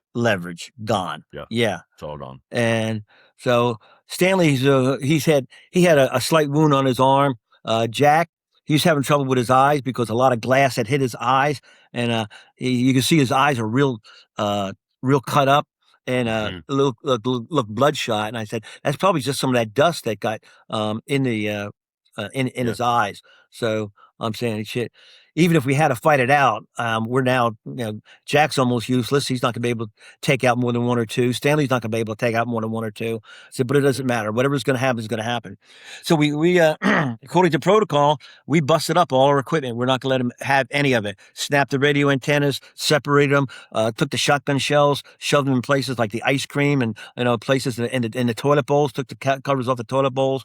We took the shotguns, banged the shotguns down. So we're, you know, normally you'd have a nice, you know, round circular tube. You bend the tubes like that. Anything we could do at the time to disavow and keep them from having any of the equipment that we could have, make everything useless to them. And then we put it all in the beginning of the, you know, in the middle of the room, and we unbarricaded the door, and I screamed at them. I said, "Okay, come on in," and you know, they burst through the door. Well, when they burst through the door, we were standing there with our hands raised, and I had learned that don't shoot, we surrender. Taslim koni. We surrender, we give up. And that was in Farsi and English as they burst through the door. And out of the corner of my eye, I've caught movement. And you read about this in the book, and it's so sad, man. I caught movement, and I just barely looked over, and it was Minachi, who was hiding in the linen closet to the right. Why? And he came, just as the door burst open, he come running across, and the first guy, I don't know what, they come through the door, the first insurgent, had a subgun and popped him. He came between me and the machine gun, and Minachi took the blast right in his chest. I thought I was hallucinating. I couldn't believe it, Steve. And I went, no, Malachi, no, what? Oh my God, no. And he fell down, and by the time he hit the floor, he was dead. I knelt down, and these guys come running in. They grab on both sides. They fly in. They go running upstairs. They go running everywhere. But right here at that second, I knelt down and I grabbed hold of Minachi, and I could see and these are parts of the nightmares that I have, is watching the life just drain out of him. You can see the light and where in his eyes they go opaque, and then he never closed his eyes, but you could almost like sense and feel the spirit or the soul leave the man's body. And I'm holding him, and I'm saying, "Oh my God, what the hell are you doing?" I had no idea, and until this day, the most sickening thing in that book that I say, and it changed my life more than anything. We failed. I failed. to take the head count when we left, the people that were there. In all this confusion, there's no excuse for it. But in all the confusion, everything that was happening, going on, I had assumed, worst word in the world, that everybody wanted to get the hell out of there, that everybody was gone. And we had taken a head count of how many had to begin with. And we just thought, the hell no, they all got out. I don't know what caused him to hide in there. I had no idea. So he was in, and he came out. So I'm holding him, and I got blood all over my hands. And I look up with such hate and contempt for this bastard now, who we were just talking to. He walks in, now it calmed down a little bit, but they start taking Jack and Stanley and poking them with the bayonets, hitting them with rifle butts, slapping them, beating them around. And they drugged them outside. And I don't know what the hell they were doing out there, but it was, remember, I said it was freezing cold. It probably 20 degrees or less. And now they're stripped down, they've taken all their gear off. And I'm still sitting there on my knees. And I told the guys, I'm not processing looking at Menachie here. This isn't happening. You know what I mean? It's like seeing an alien or something. Your brain's not telling you, and your eyes aren't letting your brain know what's going on. And I look up at this guy, and he says something to this guy in Farsi, and I don't know who he was talking to. They're all over the place, and I get kicked in the head on the blind side. I get a boot to the head, and it rolls me back. They pick me up, my eyes cut, and I said, "Oh shit, that hurt." So he's looking at this, and he looks over at all the equipment and everything. It's all busted up, and he's looking at everything. He grabs one of the shotguns. He's looking at it. They had actually taken a spoon or one of the knives, put it in the chamber where the slide release is, and bent it. When you bend it that way, you can't use it. It's useless. So he's looking at everything like that. And he was mad. He says, "This is the way you negotiate." He says, "You're not good to your word. No wonder you Americans are hated around the world." All this bullshit. And I said, "Hey, I don't know what's the matter with me. That's the New Jersey Joe Pesci in me." At the time, I just said, "Hey, I'm holding my eyes." And he said, "I told you you'd have me and my Marines and our equipment. I didn't tell you what kind of condition it'd be in." Yeah. Real bad move. Yeah. No. Not smart. He didn't like that. No, because he looked like a smacked monkey's ass. Everybody else got away, and now he's got nothing. His gear and all that shit. And I don't know how many. He never knew until he got in there how many of us were in there. So I guess he could have been. The way we were fighting and shooting, he probably thought there was a whole battalion. You know what I mean? Yeah. So when he gets in, he sees all this shit. Because I had a 357 and revolver. I remember I had opened up the cylinder and bent it so bad you couldn't even close it back. So you got a paperweight now. Everything was just all busted up. So that being said, he's got me standing up there, and he says something to the guy standing next to me like that. And he had an AK-47, and he popped it right into my ribs, right on the right side of my rib. And I didn't see it coming. I was like this, and again, it come on my blind side, hit my rib. And I mean, it cracked a couple of my ribs, and I went down. And when you can't breathe, you can't take a full breath of air. Yeah. It's so painful. And it's, just, you're just laying there, and then he gave another command and shouted something else, and then they started putting the boots to me, kicking and punching, and it looked like wild dogs on a stake, So I curl up in a fetal position to try to protect my vitals, and I'm taking in the head and kick, I expect to get shot any second or stabbed with a bayonet, because some of the rifles had bayonets on them. I don't know if they know how to use them, but it doesn't take a rocket scientist to figure it out. Yeah. But and they were just, I'm telling you, they were just itching. Are you still there? Yeah. Oh, they were just itching to kill me. You could smell it. You could see it in them. The hate in the eyes. So I remember the one boot. Somebody got a really good kick in right on my sacrum and coccyx bone, and they cracked that. So I got the feelings in my legs are numb. If you ever hit your tailbone, you ever fall and hit your tailbone? Okay, now times that by 2 when somebody's taking off with a soccer kickoff, Yeah. then boom, he hit that, and I felt my legs going numb, and I went, oh God, and I passed out. The pain was so bad, I passed out. I don't know how long I was out. I think it was just a few minutes, because when I came to again, I was shaking and I was all wet. And I was saying, I said, it's cold now. The doors are open. They're dressed. I'm not. And, I said, well, I'm wet. What I had done is that they had beat me unconscious and with some pain. And then they stood around and urinated all over me. So I didn't know. I said, well, I'm not sweating. It's too cold to sweat. And you should have said, oh, yeah, right. They pissed all over me. And so the guy had picked up I call him Mustafa. Mustasha. I made a joke, Mustache, like I said, they're not wearing in the book. I call him Mustasha because it's that big damn mustache. Yeah. It looked like a paintbrush, Mustasha in my head, and when I have to refer to him, and I'm there, and I got blood all over my hands. I don't know if it's from my face or if it's Menachi's blood or what, and I can't take a breath. I've already been beat, been stabbed. I got little stab wounds in me. And it's not deep. They didn't get the vital, but they're they're enough to pain. They draw blood. Yeah. Yeah. And anyway, so he's picked up one of the shotguns and he's farting around with it. Now he had managed to close the folding stock, so now he's just got it. It's just a pistol grip. Now you got pistol grip on the weapon, Remington 870. And I'm looking at him. I'm laying there. And I'm looking at him in pain, and these guys are going crazy. And I hear him beating and slapping Jack and Stanley around outside.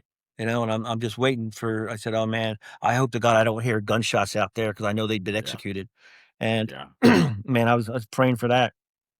Well, in the meantime, this guy he ends up somehow opening the slide of the shotgun. Okay, he found this. He found the slide release. He opened it up, and I said, "Oh no, you're wonderful. What do you do that?" Well, out of his pocket, I think, if I remember back 47 years ago, somewhere he produces a shell, shotgun shell, and he puts it in the chamber, and he rides it home. And just like they tell you on TV and the movies in Hollywood, when you hear that chamber shot, that round gets chambered into that tube. Yeah, that's an attention getter. I'll tell you, that's a game changer for the mood and the action, right there. Yeah.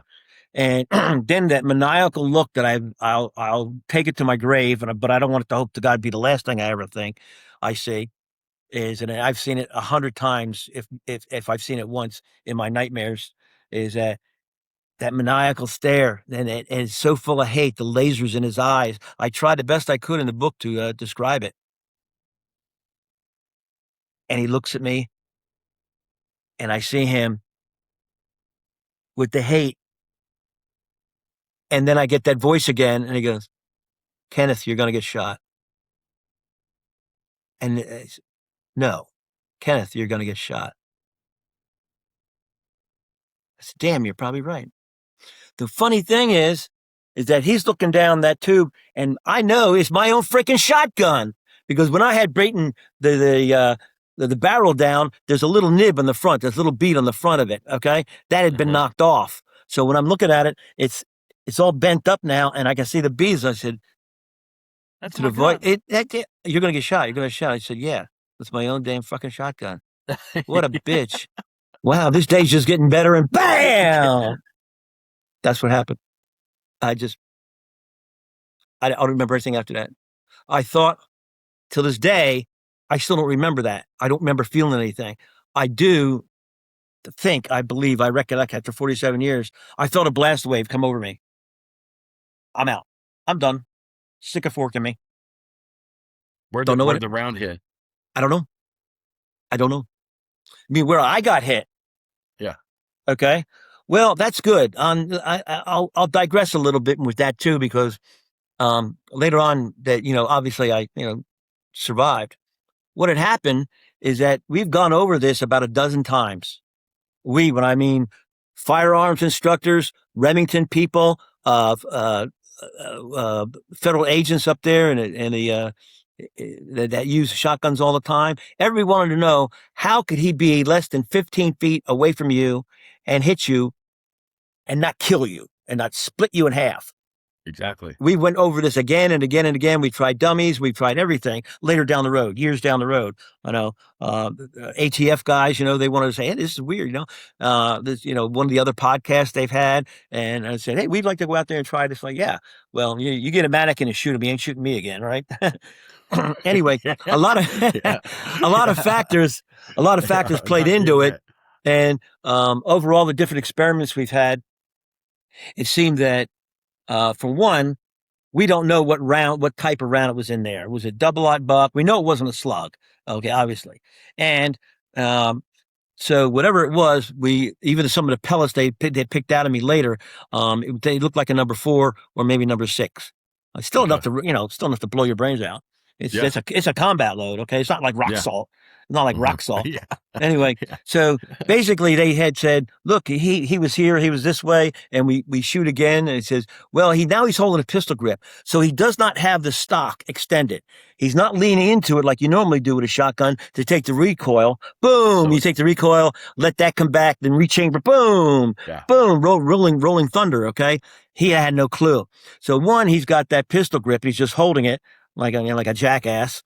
And then 2 is that when he pulls the trigger, he's not aiming it. He's he's not looking down at the beat of the barrel. So he's just, it's a point shoot, like Elmer Fudd chasing Bugs Bunny. And, and he just, but plus, whatever the round was that was in there, whatever kind of shot it was, hit the tube at the end, instead of just being open. That was like this. It was closed down. So it might have just even blown the end of the goddamn barrel off. I don't know. But it had hit me. Most of it hit me in my stomach and in my chest area. And thank God I was still wearing my flak jacket. They hadn't taken that off yet. So the flak jacket stopped a lot of it. And I was laying down on my side when I got hit. And I got some in my arm, shrapnel, and I got some up in my eye. They're still there. It doesn't bother me, but it takes more. You do more damage to try to go get it, and then it does. Yeah, it's not worth it. Yeah. But anytime you ever take an X-ray of, I go to the dentist or something like that, you can see, it shows up. I go, what's that? What's that? Yeah. So it was anyway. So that's how. So next thing I felt is, I don't know how long ago, I feel somebody's carrying me. So there's 4 people carrying me, and I come to. I don't feel anything. I'm numb, no pain, nothing. And I said, I opened my eyes and there's blood in my eye. One eye is closed because they kicked it, and I got blood in the other one. I could barely see. I said, I'm being carried. I said, I got people on both. Everybody's got an arm and a leg, and they're just carrying me out. I said, I just wondered what the hell. I don't know. And the last thing I saw was Sergeant Jackie Nohos and Corporal Stanley Lochek standing up on the wall with their hands behind their head, and these guys standing behind them with weapons drawn, like they were going to execute them. And I remember, like I said in the book, is that I said, oh, please, dear God, please don't let them be executed. Please don't let them get shot. I said, whatever it takes. I said, take my life. I'm already half dead. I said, and I went out. I don't know how I got to the hospital, but, and I don't know what hospital it was. It was a makeshift hospital. You can see by some of the pictures that I sent to you there. Yeah. I passed out. We'll be putting those up. I passed out, and then when I came to, I tried to sit up in the bed. I go, where the hell am I? What? I'm in a bed. I'm in a hospital. I went to sit up. And first of all, the intense pain when I tried to sit up, just I almost shit on myself. I'm telling you, I'm looking at that pain. I couldn't move my legs hardly because of my sacrum and coccyx bone. My ribs are already bruised and turning purple. So they cracked those. All right. I mean, I'm just busted up all over the goddamn place. I couldn't move. And I'm wondering, I go, oh, I got one of those little smocks on, the kind where your ass hangs out in the back. And, so I pulled the covers back, and I lifted up, and I see this big bandage on my stomach. And I'm saying it looked like it's weird because it looked like it was a duct tape. It's some kind of medical duct tape that whoever it was put it on me. I don't know. Yeah. Anyway, so and my uniform's gone. The only thing that really was still, I only have nothing, skivvy drawers, everything. I'm buck naked with this thing on, and I got IV in each side, and that's where I know I'm in a medical facility, but it's makeshift because when you look around, you don't have all the intricate the little items that you normally have for plugging into the wall or in the type of the light that itself. And I said, this looks like more like somebody, I don't know, just put a bunch of beds in here to take care of the wounded or whoever, and non-mobile gurneys. It was weird anyway, but I got to be thankful that whoever took care of me took care of me. But then all I could hear was Farsi, and then I could smell that someone of whoever was cooking something. I said, well, that's part of it smells like a hospital, but the other part smells like somebody's cooking something, curry or something like that. I don't know what it was. So somebody's cooking their lunch nearby. And I can't move much. I'm trying to look out the window, trying to look out the door. There's no windows in the room. And I don't know how long I've been there. Now starts the time deprivation, Steve. Have I been Yeah. out? I got no watch, nothing. Have I been out a day, a week, a month? Where the hell am I? So I seen this one nurse in scrubs walk by, and I try to get her attention, and she pops her head in, and she's got a name tag on. What part of it's written in Farsi, and then underneath it is written in English. So I'll either that her. I don't think they're going to put. It's got to be her name. And so in the book I said it's Souza. To this day, she'll always be Souza to me. But she says, shh, shh, shh, shh, talk, talk. I said, where am I? I kept, I want to know where I am, what happened, where's my gear, where's my clothes, my ID, where my wallet, where's everything? Who am I? Where are you? All these questions going in my head. She wouldn't answer anything. So she says, I come back. And she pulled the curtain over so that people couldn't see and I couldn't see. Well, she came back, good to her word. She came back a little while later and pulled it back, and she comes in and she's checking the IV and I know everything. I said, I'm asking her, I said, you speak English? And she said, yeah, very good English, by the way. And I said, where'd you learn your English? And she said, at nursing school. I said, where'd you go to nursing school at? And it's weird because she went to Bryn Mawr School for Nursing in Bryn Mawr, Pennsylvania, 5 miles up the road from my high school, Valley Forge Military Academy. I said, Bryn Mawr School in Pennsylvania? Yeah, that's where and then came back to Iran. Oh my gosh. And I said, that's weird because I went to Valley Forge Military Academy, and she knows it. She goes, oh yeah, I've been to dances at that places with the cadets. I said, you talk about a small world. Yeah. how much more coincidental? How much more coincidence can you get than that? Yeah. So anyway, so I said, where am I? I said, no, she says, you don't ask questions, don't talk. And she says, I says, you're from the Safarat, the embassy. And I said, what am I going to do? Lie? They know more about me than I know. So I said, yeah. I said, she says, they think you're Sia. They think you're Sia. I said, no, I'm Ken Kraus. I mean, I'm a sergeant in the Marine Corps. And he says, no, you're Sia. I said, what the fuck is Sia? Well, CIA. I didn't. CIA. Yeah, she pronounced it, wrong. I said, oh, no, I am not CIA. I said, you go tell whoever your boss is right there. I am not CIA. I said, do you find out who stole all my gear? I got, my dog tags are gone, everything. I said, you figure it out. I said, I'm not CIA. And he goes, you see, they come for you. Who's they? He said, well, I'm getting so fucking frustrated. Like nobody's going to be telling me anything. But she's being as nice, as kind as she was. Yeah. Yeah. So while she's there, she's sitting there talking to me like that. These two goons come in, big guys. They're dressed very similar, half military, half-ass civilian clothes, any which way they wanted to. Sidearms, and obviously they're not part of this hospital, gig. And they're very reminiscent of the people that we had just basically. I don't know how long I've been in there, so a day, a month, a week, I don't know, that we had been fighting at the embassy. And I said, okay, they come in here. They had a talk with her in Farsi, and next thing you know, they push her out of the way, and they jerk the IVs out of my arms, so it starts squirting a little bit. And I said, oh, gee, thanks. So she has she gets it. She's a really good kid.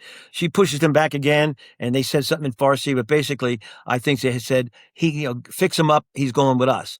I'm just assuming that's what it means, because the very next action is that she take the needle out, what was left, and wrap the arm up, and these guys come over, and here's the handcuffs. So they handcuffed me. They sit me up. I can't sit up in a bed. They're giving me their English really sucks, and my Farsi is even worse. So they're using her as a semi interpreter. So Yeah. they have to help me sit up. And then she explains, look at him. He says his stomach is all this, and he's all beat up and shot up. And so they come with the handcuffs, and they pop the handcuffs on. And I said, I'm going for a ride. And I figured that I knew I was being, you know, probably taken um, as soon as they put the blindfold on. Now, when you go, we don't go through SEER school, survive, escape, resist, or evade. Combat Marines do, but air traffic controllers no. In embassy duty, we have custom courtesies protocols. And for the most part, we do get some training on, being hostage and things like that. So, what to expect, and when things happen to you, well, what's the next step that's going to happen? So as soon as I know the blindfold is going on me, I said, they're taking me for a ride. This just got real. Yeah, very, yeah. Change gears here. Yeah. Then the hood came on. Now they blindfold you because they don't want you to see where you're going, or and any route or anything, or have anything to do. And that sensory, it disrupts it too. And it's the way they control you. All right. Yeah. So, but when you're hooded, now that's scary, because when they hood you, that means they don't want other people to see who you are. And basically, they just grabbed me and picked me up, and I couldn't walk. My legs, are numb. My sacrum coccyx bone, it just, I was a mess, man. And my ass is Yeah. hanging out. I'm freezing, and they're basically holding me up and dragging me, kind of, and it's the last I ever saw of Sousa, and they dragged me outside. And I realize now, when they put the hood over you, is that anybody in the hospital would have seen me leaving. They didn't know it was me. They just seen it was a guy with his ass hanging out of the back of a little, Yeah. A little gurney. Yeah. a little Yeah. tutu, a little scrub there. And, I said, so they don't want anybody else to say, yeah, we saw so and so. There's no witnesses. They just said, there's this hooded guy and he's gone. And out I went into the cold. And again, now I couldn't tell you if it was daytime, nighttime. I just tell you it was mother cold. Okay, freezing, Yeah. freezing, Yeah. and I'm barefoot, and I might as well be naked. I mean, I just got that one sheet on, Yeah. for the most part, and they forced my head down, and they put me in the back of a truck that was kind of reminded me of an ambulance with the way the doors were, and they had to help me in, but threw me down on the floor and put their feet on my neck, and we just took off. They went for a ride, and I said, I wonder where they're gonna, be taking me. So it wasn't a long ride, 15, 20 minutes, and when we stopped, I could hear gates. I could smell petroleum, so I know we're in an area where there's a lot of gasoline, maybe a motor pool or something like that. A lot of vehicles around, and I hear vehicles that sound like they're military of some type, and I hear gates closing back and forth. But really, once you blindfold and they put the hood on you, your sensory perception, your depths and everything is Yeah. gone. You really can't Yeah. tell, per se what's going on. Uh, and plus, with the pain and everything, you're there's so much going on in your head that you don't you say, did I do I hear what I hear, and what difference does it make? It doesn't make any difference. Your back is broke, your ribs are cracked. I mean, you don't know what's going on, who's got you. And um, Yeah. You're good. so they got me to just basically threw me out of the vehicle. I guess they just don't have the patience realizing I can't walk, guys. I mean, you've broken my butt bone, and like my ribs are cracked, and I mean, shit, guys, come on, I can't even stand up because I don't know what happened to my goddamn stomach. I mean, it's just Yeah. I'm patched up there. I wasn't able to see it.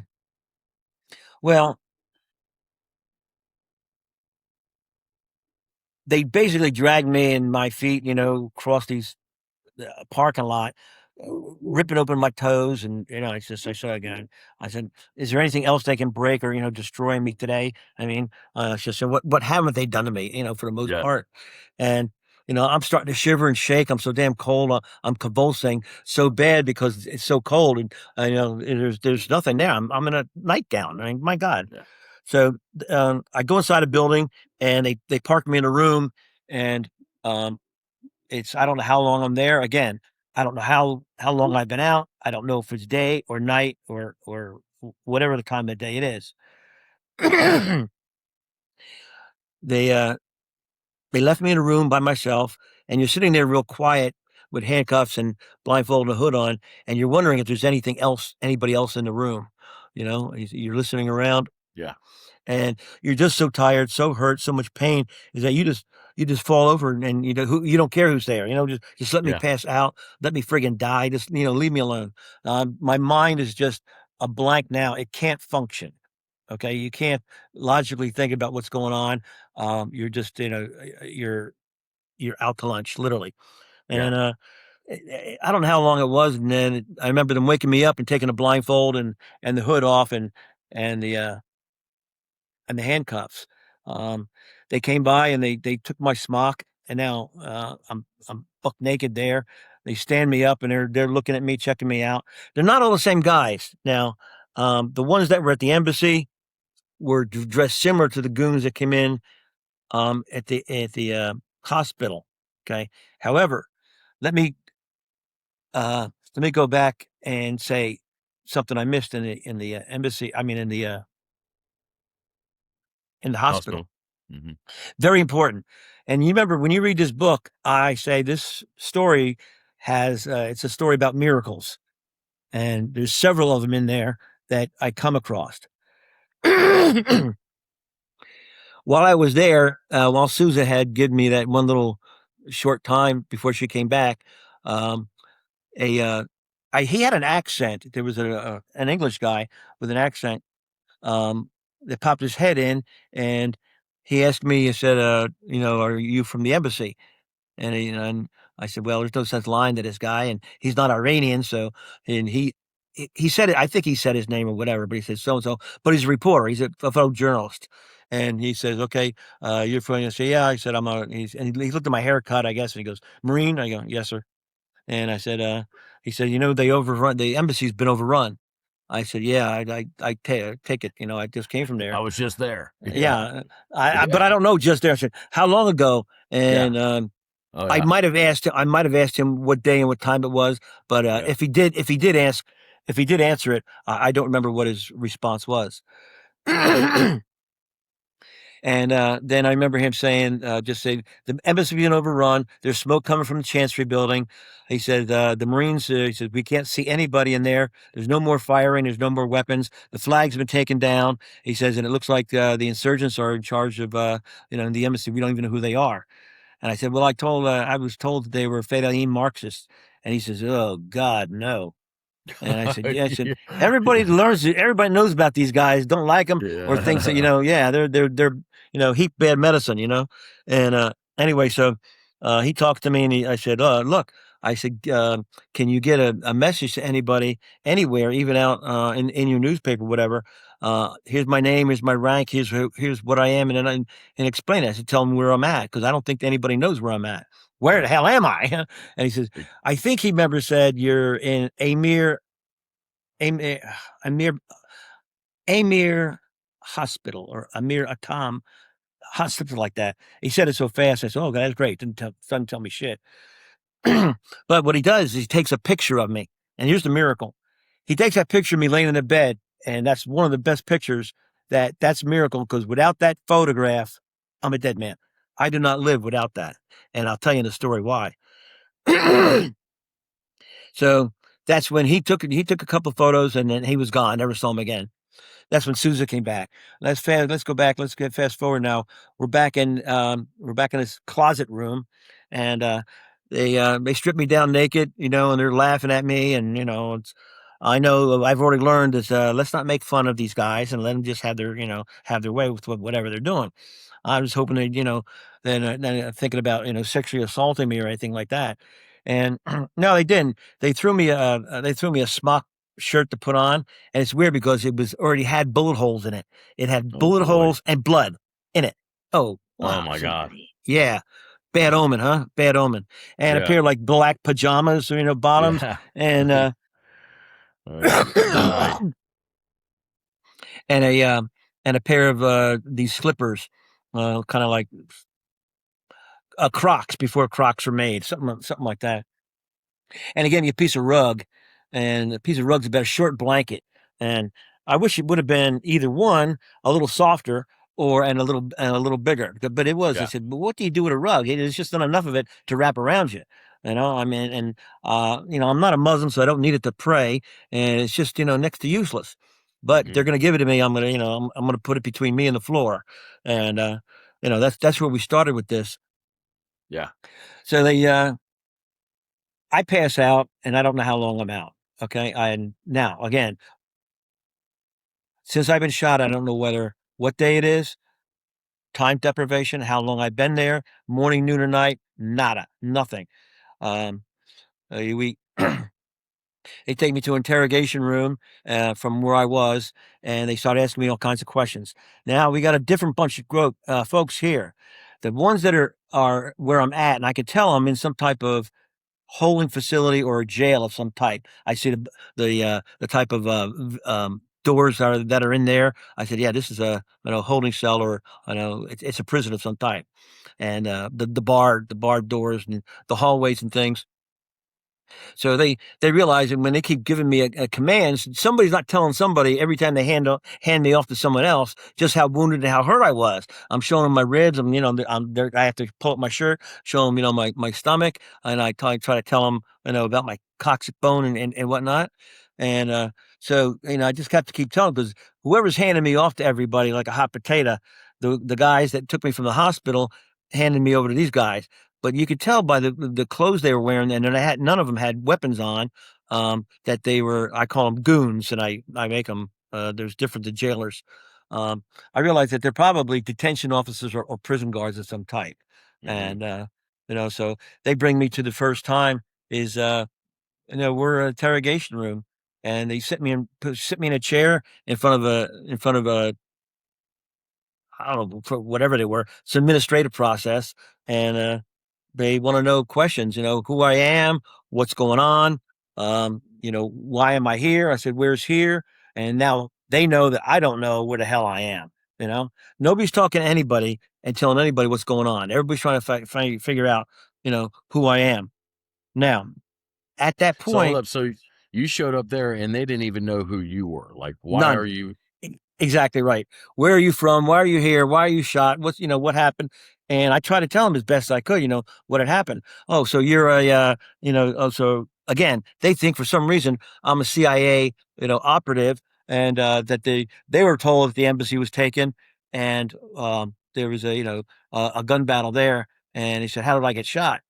Well, I got to let them know that, I realize that they don't know who I am or what had At actually all? happened. They weren't Yeah. there. So I'm not going to say, yeah, I was just shooting the shit out of all your assholes over there at the embassy. Right. No, it Yeah. ain't going to work. All right. I would say that. Yeah. Joe Pesci here is he wised up a little bit. You know what I mean? And, Yeah. I thought that one out for a second. Yeah. and, you know, I wasn't really afraid at that point. I was just so exhausted and in a lot of pain. These Yeah. guys didn't show. They're more inquisitive about trying to find out and establish who I was. So remember in some of the training that we had, and I might say SEER, but it's not SEER school. It's just what you learn to be, how to be a hostage 101. Right. It's is that you don't want to mislead these people or lie to them, because then you give them a reason to take more beatings, and I don't Yeah. need any more beatings. No. I already know that there's something wrong with my stomach, and I know that they probably didn't clean that wound that bad. They probably just patched it over enough to stop the life-saving blood.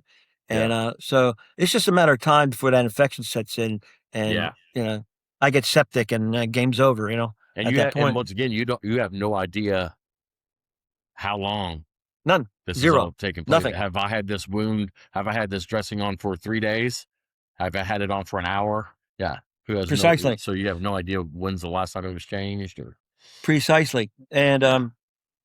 so I'm talking to them. I said, "What you want to do is you want to give them a story that is believable, that they want that's not going to make you look too important, like you are CIA or but you don't want them to tell you, they convince them that you have no value whatsoever. You're the janitor or something like that. You know what I Right. mean? You want to come up with something like, and basically, I mixed the story up, with a lot of truth that they could have no chance of verifying. Is that I was here from temporary duty from Cyprus. I worked in the mail room downstairs in the embassy, which we do. We have a post down there. We check all the mail, the packages, we X-ray them, and things like that.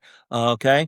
So I said, I don't know what happened. I said, these guys come over the wall. I wasn't armed, and I gave them a bullshit story, that they trying to get away, and I got shot. It's a ricochet, and it's because these guys aren't from the hospital. They weren't at the embassy. They don't have a Right. clue. There's no No, no. witnesses. They weren't at the hospital putting me back together. So they're trying to find out. So, but the worst thing is you don't want them to know that you were over there just shooting the shit out of their buddies. That would set Yeah. them off, and Yeah. yeah. So You're going to get some special treatment now since you said all that. yeah. So Yeah. basically, I try to explain what went on. They're talking back and forth to themselves. So uh, they said, "Okay, you come now." So they grab hold of me and take me down. We walk down the hallway, and now I know I'm in a prison because I can see I can see that we're in a hallway, and I can see the gates, and I can see the other rooms and the cells and things like that. And I go, "Oh wow." I said, I just asked for some water. And I remember that word av, A-V, and av in Persian is always going to be water. It's the most precious thing you think of. But when we went down these stairs, and remember in my book, I tell you how bad it smelled. I went over Yeah. it and over again and again and again. I said, Mm. what in the hell is that smell? And I've smelled some of the worst stuff you've ever imagined in your life. Worse than death, worse than feces. I don't know what this is. I've never smelled anything like this. And there's no windows, no air moving whatsoever. You went down these steps to a gated area where there was a guard. Now you could obviously look at his uniform and see he's some type of guard, and he has the power of the gates, to open. They open a gate, and I could see people milling around in his hallway, where the hallways led to a bunch of other cells, but the cell doors looked like jail cells, and they were wide open. Okay, they weren't closed, and then everybody's milling around, and they just pushed me in. And I remember looking. They're walking down, and they put their head in. They said something in Farsi, but I remember counting the cells because with Minachi, my buddy at the embassy, and reading ID cards, and I learned the numbers real well. I mean, I could read the numbers, Yak, Du, Ser, Char, Pan, Shish, Alf, Ach, No, Da, Yota, Sita. I could count and put the numbers together. So we're moving down the hallway, and we come upon this number 5, Panj. And I looked at it because it looks like a backwards 7. It's with a Okay. little curlicue on it. I said, number 5, cool, Panj. And you know, they just pushed me in there with my rug, and there's they're all Farsi. Everybody that was in there is a bunch of Iranians, and they at first they shoved me in there, and I fell down. It didn't take much to knock me down, and when I fell, I guess I spoke English, or I say, "Hey, you motherfucker," or whatever, something like that. I cussed out loud, and Yeah. oh yeah, Yeah. and so the cell got quiet, and he looked over, and people looking at me, and they start nudging each other, and they said, "Oh, not that I look Iranian at whatsoever, but nobody had paying attention to me until I had spoken something in English." So it got real quiet in there, and I went, "Oh shit, what do I do now?" And Yeah. I don't know who these people are. I don't know where I am, but I know it's a prison, and you can see it's just one little light bulb in this room. Now later on, I got to figure out the room was 12 foot by 15 foot by 10 foot. And I had done that because later on in the week, somebody had a magazine, a small magazine that was 11 by 9.5 by 11. So when I was bored, I just used that Yeah. to figure out, just figure out and measure. You get bored, you don't know what you're doing. But at that point, then all of a sudden they found a lot more shit for me to do. Uh-huh. uh, Yeah. so anyway, Yeah. they I'm looking around the place and saying, okay, where are we going with this one? And there's this guy. His name is later on. He introduced himself as Abdal. And in the book, I talk about him in that very well spoken. You look at his eyes and nice teeth, fingernails, things that you notice about people, you give away. So I said, they asked me if I would speak Farsi. I said, no, I'm American. And everybody starts, oh my God, American, American, American. And the ones that didn't speak Farsi, Abdal said, he was the translator for him. And I said, he said, again, I don't know why my demeanor or just my haircut or whatever on, the cuts and the stuff like that. They had cleaned it up, but then you can see, the obvious cut and Yeah. whatnot. And he was saying, I remember him saying, from the embassy? I said, yeah. I said, Marine? I said, yeah. And I asked her, I said, where the hell am I? And he looks at me saying, oh, you don't know where you're at, after he introduced himself. And I said, you are in a place where Allah has forgotten. Yeah, nice. Man.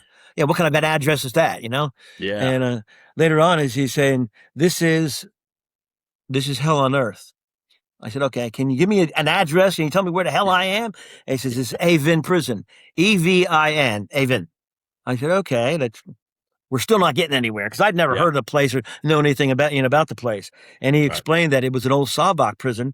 It was built on a hill that everything down below it was about 3 or 4 stories, and it looked like an old fort. But it was built on a hill that everything down below the hill is a dungeon, and it was left over from the Crusades. I said, Oh, what? what? Oh, yeah. I said, that's the smell, because I was wondering why the walls were just solid stone, hewn Yeah. stone. They weren't anything else. I said, that explained I'm in a friggin' dungeon. And he says, you have no clue, son. And, oh, he got to be, fairly good friends with me, and he let me know, what's going on. And, I told him, what happened in Hassan. I said, this is a place where it used to be a Savak, the Shah's, secret police. And he said, and and a crazy farm, by the way, the sanatorium, whatever. And he said, when Khomeini came in, he opened up the cells and he let everybody out. Those that were crazy or ones that, that were, total criminals, he had them executed right then and there. Take them up to the roof and they just shoot you right there. Boom. Then Dang. you had a picture of Avin. You see that area down there where that's where they shoot you on the roof and they throw your body off over the wall. And people come by and, if that's your brother, your son, your father, or whatever, you pick up the body and take him home. Oh That's your my burial. gosh. No shit, man. It's barbaric. Brutality at its Oh my most. God. And I said, oh my God, you're not kidding me. Well, that's the beginning of the bullshit. Yeah. Wait till, he says, I said, well, what happens to the lucky ones? He goes, there are no lucky ones. He said, everybody was let out. And then he started Khomeini and his regime, which is very similar to the ones that are over in Iran right now, the IRGC. Same bunch of guys, same mentality, same brutality. So what happened is they started filling it up with everybody that was pro-Shah or anti-Khomeini or anybody they just didn't like. Okay, and this guy had been a pilot, and his company had flown certain things for the Shah, government contracts. So that's why he's in there. There's no rhyme or reason why they just don't snatch you up off the street and bring you in.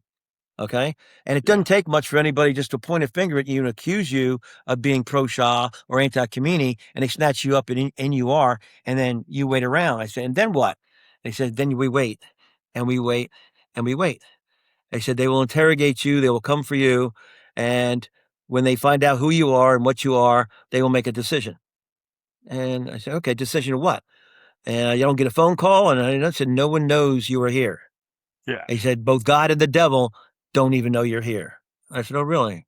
Oh, how nice.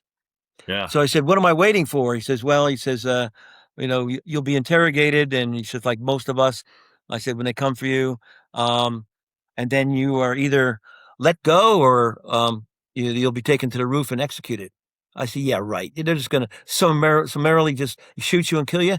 And he says, that's the way this is happening now. Every day. Every hour by hour. And he says, at times, if you're very quiet, you'll hear the gunshots up on the roof. And he's right. Later on is that you can hear the fusillades of the, rifle fire, pop, pop, pop, pop, like distant fireworks or something. I Yeah. said, no, they're executions. I said, holy shit. I said, nobody knows I'm here. I said, I don't know how anybody would know I was here. I don't even know where I am. And well, anyway, in the meantime, we're making friends and influencing people over there in the jail cell, and I just crawl up in with my little rug in the corner, and I pass out. I don't know. Now there's no windows, no light, and if anything else, you figure out what day of the week it is. I don't know. Yeah. What date is it? He goes, I don't know. How Yeah. long you been here? None of them know. None of them know. And I said, Jesus. I said, well, how many meals have you had? Well, they don't have breakfast, lunch, and dinner. Okay, this ain't the Marriott Hotel. Ain't no room service here, Yeah. bro. Let me get some room service sucks in this pancakes. place. Yeah, no Yeah. shit. Oh shit. And so I mean, dinner or whatever meal, there'd be a giant. They come down this cart with a cart down the hallway, and they got this giant bowl. It looked like 5-gallon bowl of barenge rice with little peas and little other chunks of stuff in it. And I said, rice, huh? And some pieces of naan, some flat bread. Okay. And then I said, how do you deal with this shit? And a couple plastic pitchers of water, and they put this in. That's for one whole cell, and everybody just knows you share and share alike. I said, nobody takes more than you get the shit beat out of you, and that's just the name of Yeah. that game. Okay, they were fairly, and all these people were Iranians. Some were doctors, some were lawyers. I mean, engineers. They're all fairly well educated, folks. The ones in my cell, anyway. But there was 12 of us in there, and that small little cell that I gave you the dimensions by, 12 of us. And Yeah. your bunk was either, looked like a steel bed with chains on it, like you'd see aboard a ship or something like that. And you get to roll up your rug. So your rug is either your pillow or your blanket, or that's it. Yeah. That's your rug, and you keep it. I said, oh my, oh how nice, how quaint. Dang. So I said, that's the one meal you get, and they just bring it in. You get one a day. So I said, so you don't get breakfast, lunch, or dinner, and that way you could tell, okay, we've had 3 of these, and I've been here 3 days. No, there's nothing to do with reference of time. And you better be awake, because when that food comes in there, if you got a friend or a buddy or something like that, they'll nudge you, wake you up. Well, they didn't with me, because I passed out. Remember, I haven't had any sleep whatsoever. When you're not getting restful sleep when you're passed out from pain, okay. Yeah. And I showed him my wound. And I showed him my ribs, and my eyes and face. And he said, I told him, what happened, how it happened, and but I was I missed the first meal. Fast forward to the second meal when it came in. I don't know. You just pass out and you're just doing nothing. And I'm Yeah. wondering when they're going to come for me. When's it going to be my turn? And the second meals that I made a big mistake. I remember that the guys were all huddled around that big bowl of rice, and they were putting their hands in there and they're eating it. I try to get in between these guys, and crawl up on my hands and knees there, and I try to put both my hands in there to get me a handful of rice or something, and I got the shit knocked out of me and rolled me back, and I didn't realize that uh, the question that comes is, you don't put both your hands into the community bowl. One hand, your left hand, is for wiping your ass and cleaning yourself. I said, oh, yes. Where's the bathroom, by the way? This is a good one. You see that picture of an imprisonment where you crawl down that hallway, and I couldn't stand. I could barely stand. If I did anything, it was on my hands and knees where I had to crawl. Couldn't stand up. My sacrum and coccyx bone were aching 24/7. It's just throbbing back and forth. I said, oh my God. Yeah. My ribs, I couldn't take a full breath of air. When I had to try to talk to you, and they try to talk to you like this, and you'll get everything away. And then I had to rest to take another deep breath in. And it's not even really that deep. It's it's not that deep. It's you had to get to a point where as deep as you could, and then where the pain comes in. And I thought I was going to have a heart attack sometimes. Yeah. And oh my God, it was so goddamn painful. So, anyway, I got knocked backwards, and he said, no, you don't put both hands in. You only use your right hand. You keep your hands for cleaning yourself. He said, hey, by the way, I mean, where do you go to the bathroom?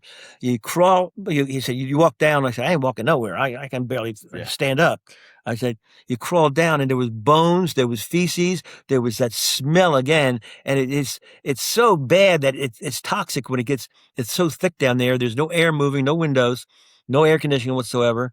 And you get that taste on your mouth, and it's like, I can Oh now my taste the God. air. Yeah, it makes you want to, puke. And when you wanted to try to puke, you can't because my stomach muscles wouldn't react. I don't know what happened to them, but I remember today I got a scar that's about a foot long, and the staples that they put in there looks like, and my stomach looks like a NFL football. Gee.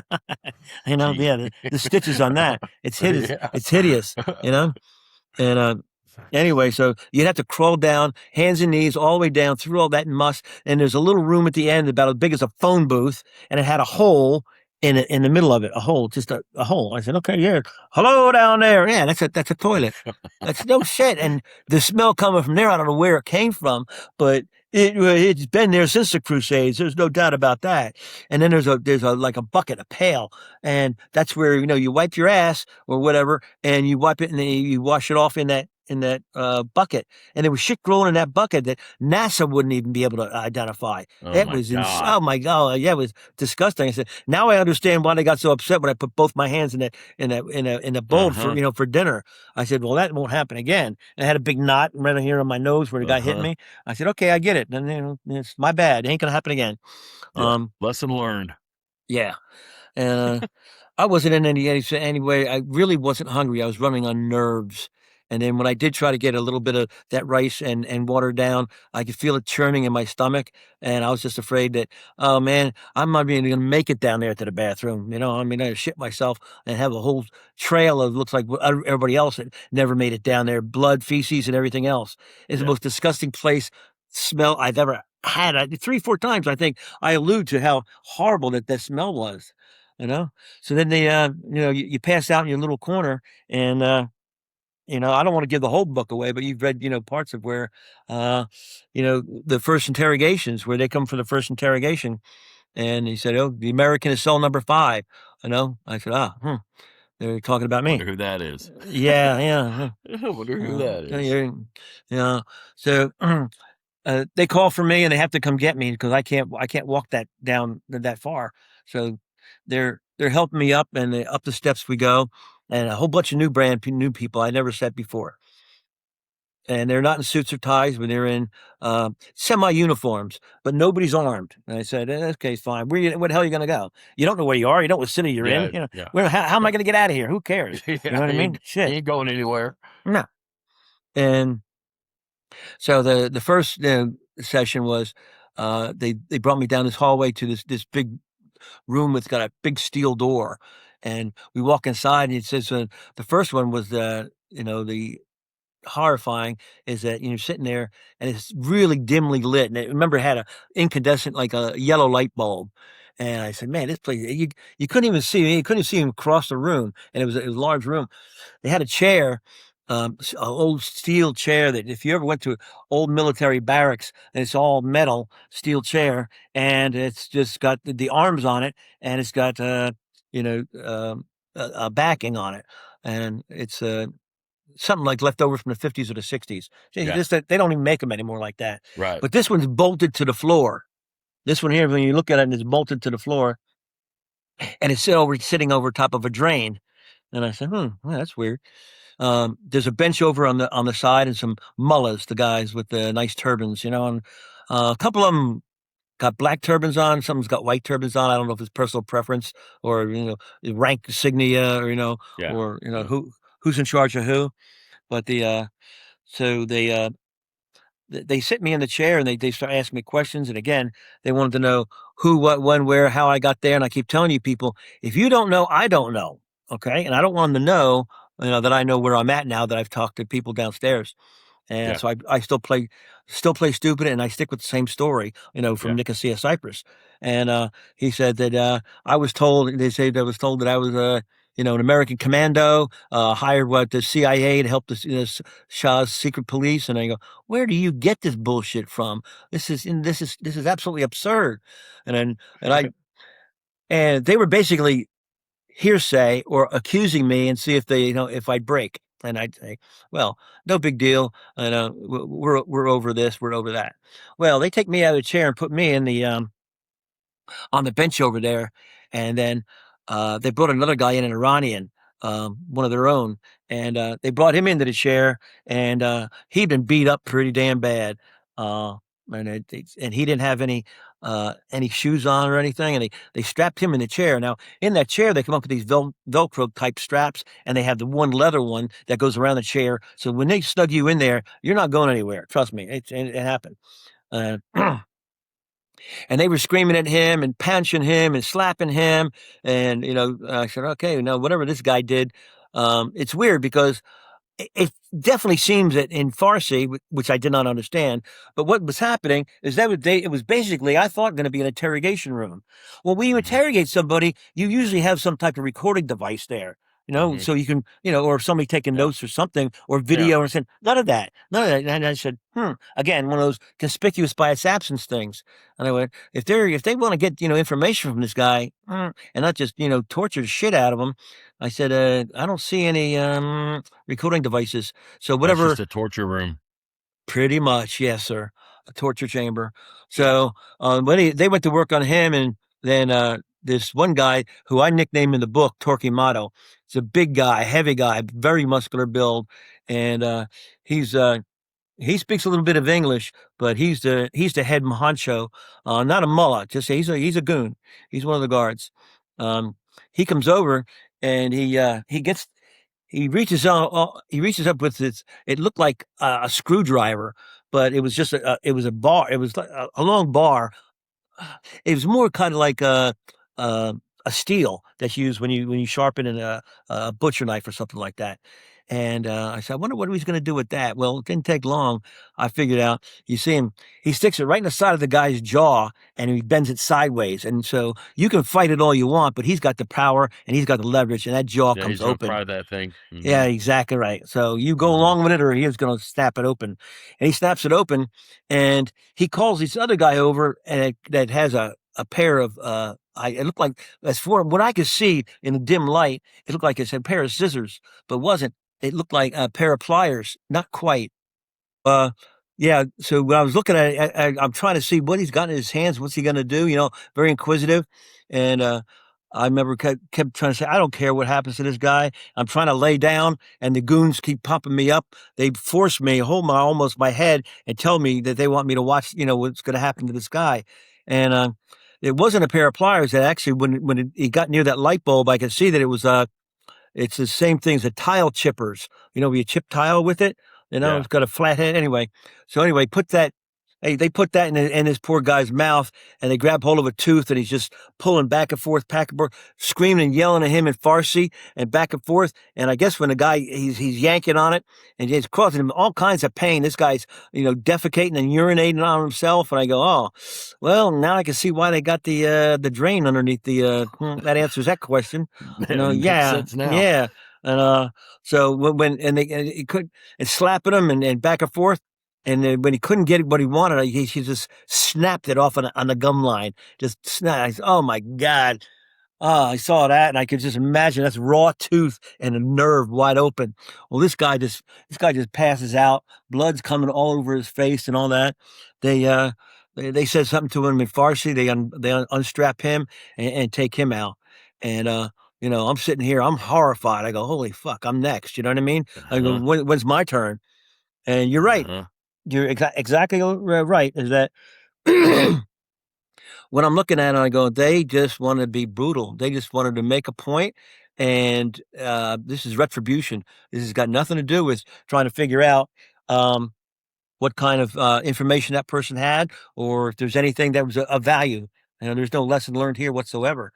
It just meant to intimidate and terrorize me, And and it if worked. it worked, it worked perfect. Yeah, right. Yeah. And so they start lifting me up, and I go, oh shit, and I'm thinking, yeah, I'm gonna fight them, and I mean, I can't even, I couldn't even. I couldn't even barely stand up. Couldn't throw a punch. I couldn't stand up on my own 2 feet and swing a punch. And you're so helpless that you want to fight. You hate these guys. You want to kill at least one of them, grab one of them by the throat, on your way out. Because they can't even. I can't even. I can't even stand up. It's so ridiculous. You feel so helpless. So I thought they were going to put me in the chair. No, out I go, and back to the cell. They take me. dragged me most of the way, they just get me to the door and then they just drop me and I got to crawl back in, my little pet. I crawl back in and the guys are, oh, hey, he's back. And they're Back. talking Farsi, he's back. Yeah, I Yep. said, you're back. I said, yeah, surprise. Now, that's no surprise to me. To them, it's a surprise because Nobody comes back. nobody comes back. You either get set free or they take you to the roof. And I said, oh, yeah, I remember you telling me that. Oh, I guess I wonder why I'm so damn lucky today, Yeah. And then, so we're going through this on and off several times. And in the books where people want to, read what it was really like, the part where, I had that problem with that pervert that's in there and I take care of that. And then, Don't give away all the yeah, secrets of the book. there's parts where we have to, now they don't know they're not convinced of who I am. And the parts of the book that you got to understand is that they bring me back to the same torture chamber, but this one they had on the table. And that's the one, where we talk about what they do to that poor guy on the table. And I say, who thinks this shit up? The Nazi Gestapo didn't do shit like this. This is insane. You had said in the book that demons in skin and in human form. Exactly what they were. Straight The up torture demon. that they brought with these people when they took that guy, they beat his feet raw like hamburger, and then they pulled him up with a rope upside down, and they on a steam pipe, and they pull his feet next to that steam pipe, and it's like cooked hamburger. You could smell it, the burnt flesh and the blood. And he's screaming, he's pissing and shitting on himself, and he's almost breaking his back to get away from that pain. And so he'll never walk again. I'm looking at this guy. I said, he'll never walk again. No, he's I've done. watched. I was forced for day after day after day, or hour after hour, or minute after minute. I don't know. You never see light. You don't know. You fall asleep. You wake up. Did you sleep a week, a month, a year? What day is it? Nobody knows. Nobody knows. How It's scary it. is that? Oh my God.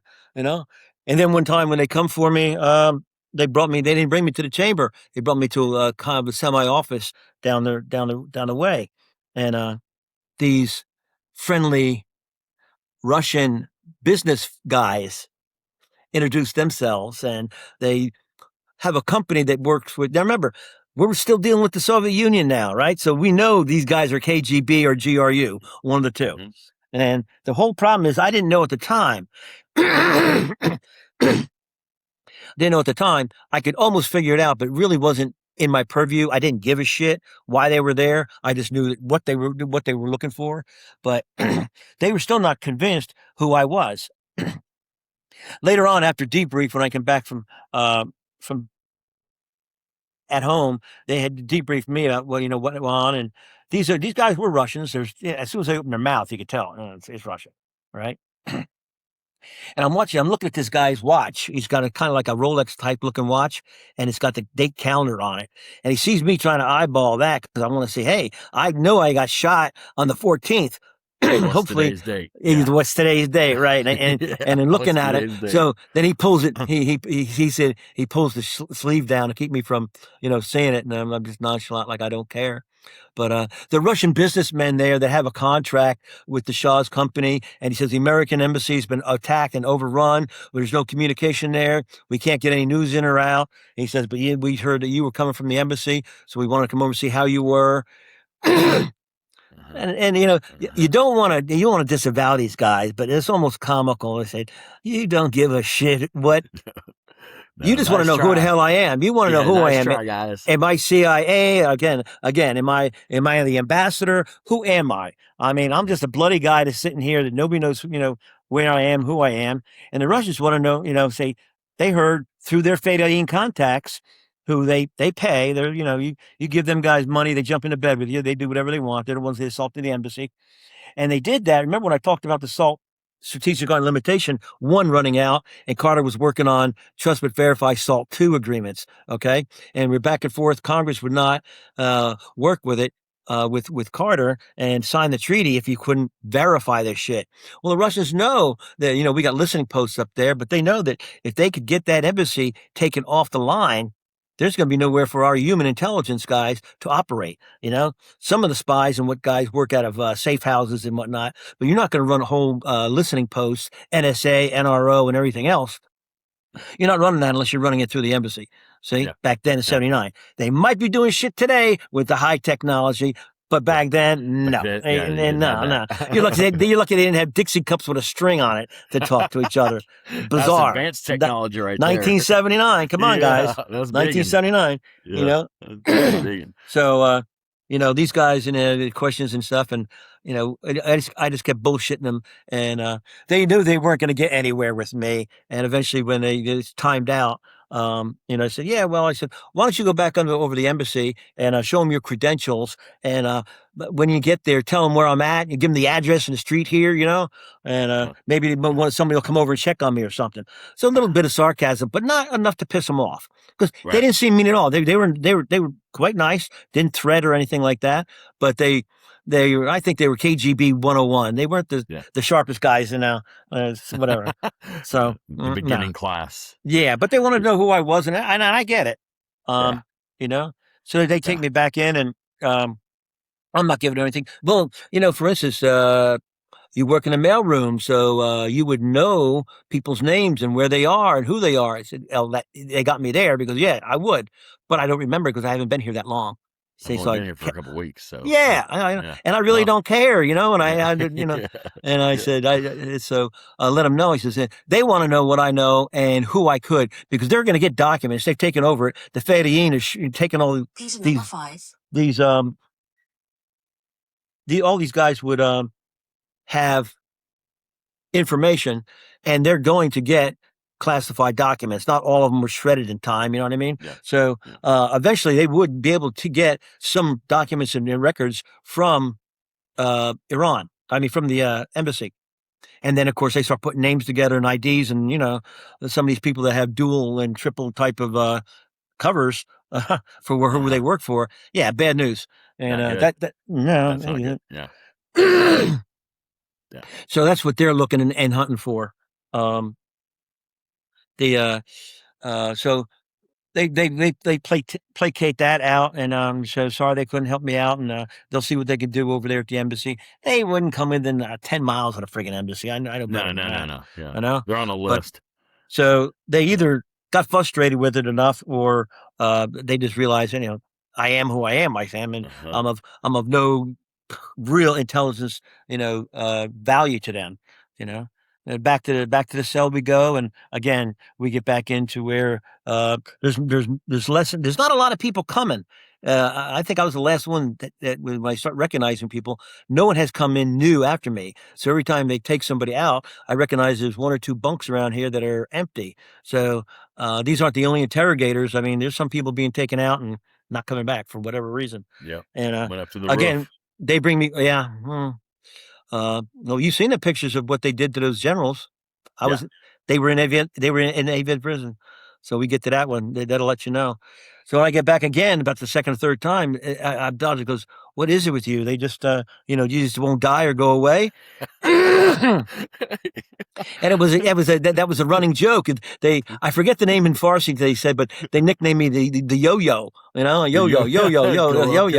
Well, also because it's the way I talk from being from New Jersey. Say yo, Adrian, hey, whatever. Yeah. So it goes along with it. Somehow I got the freaking nickname. I don't care.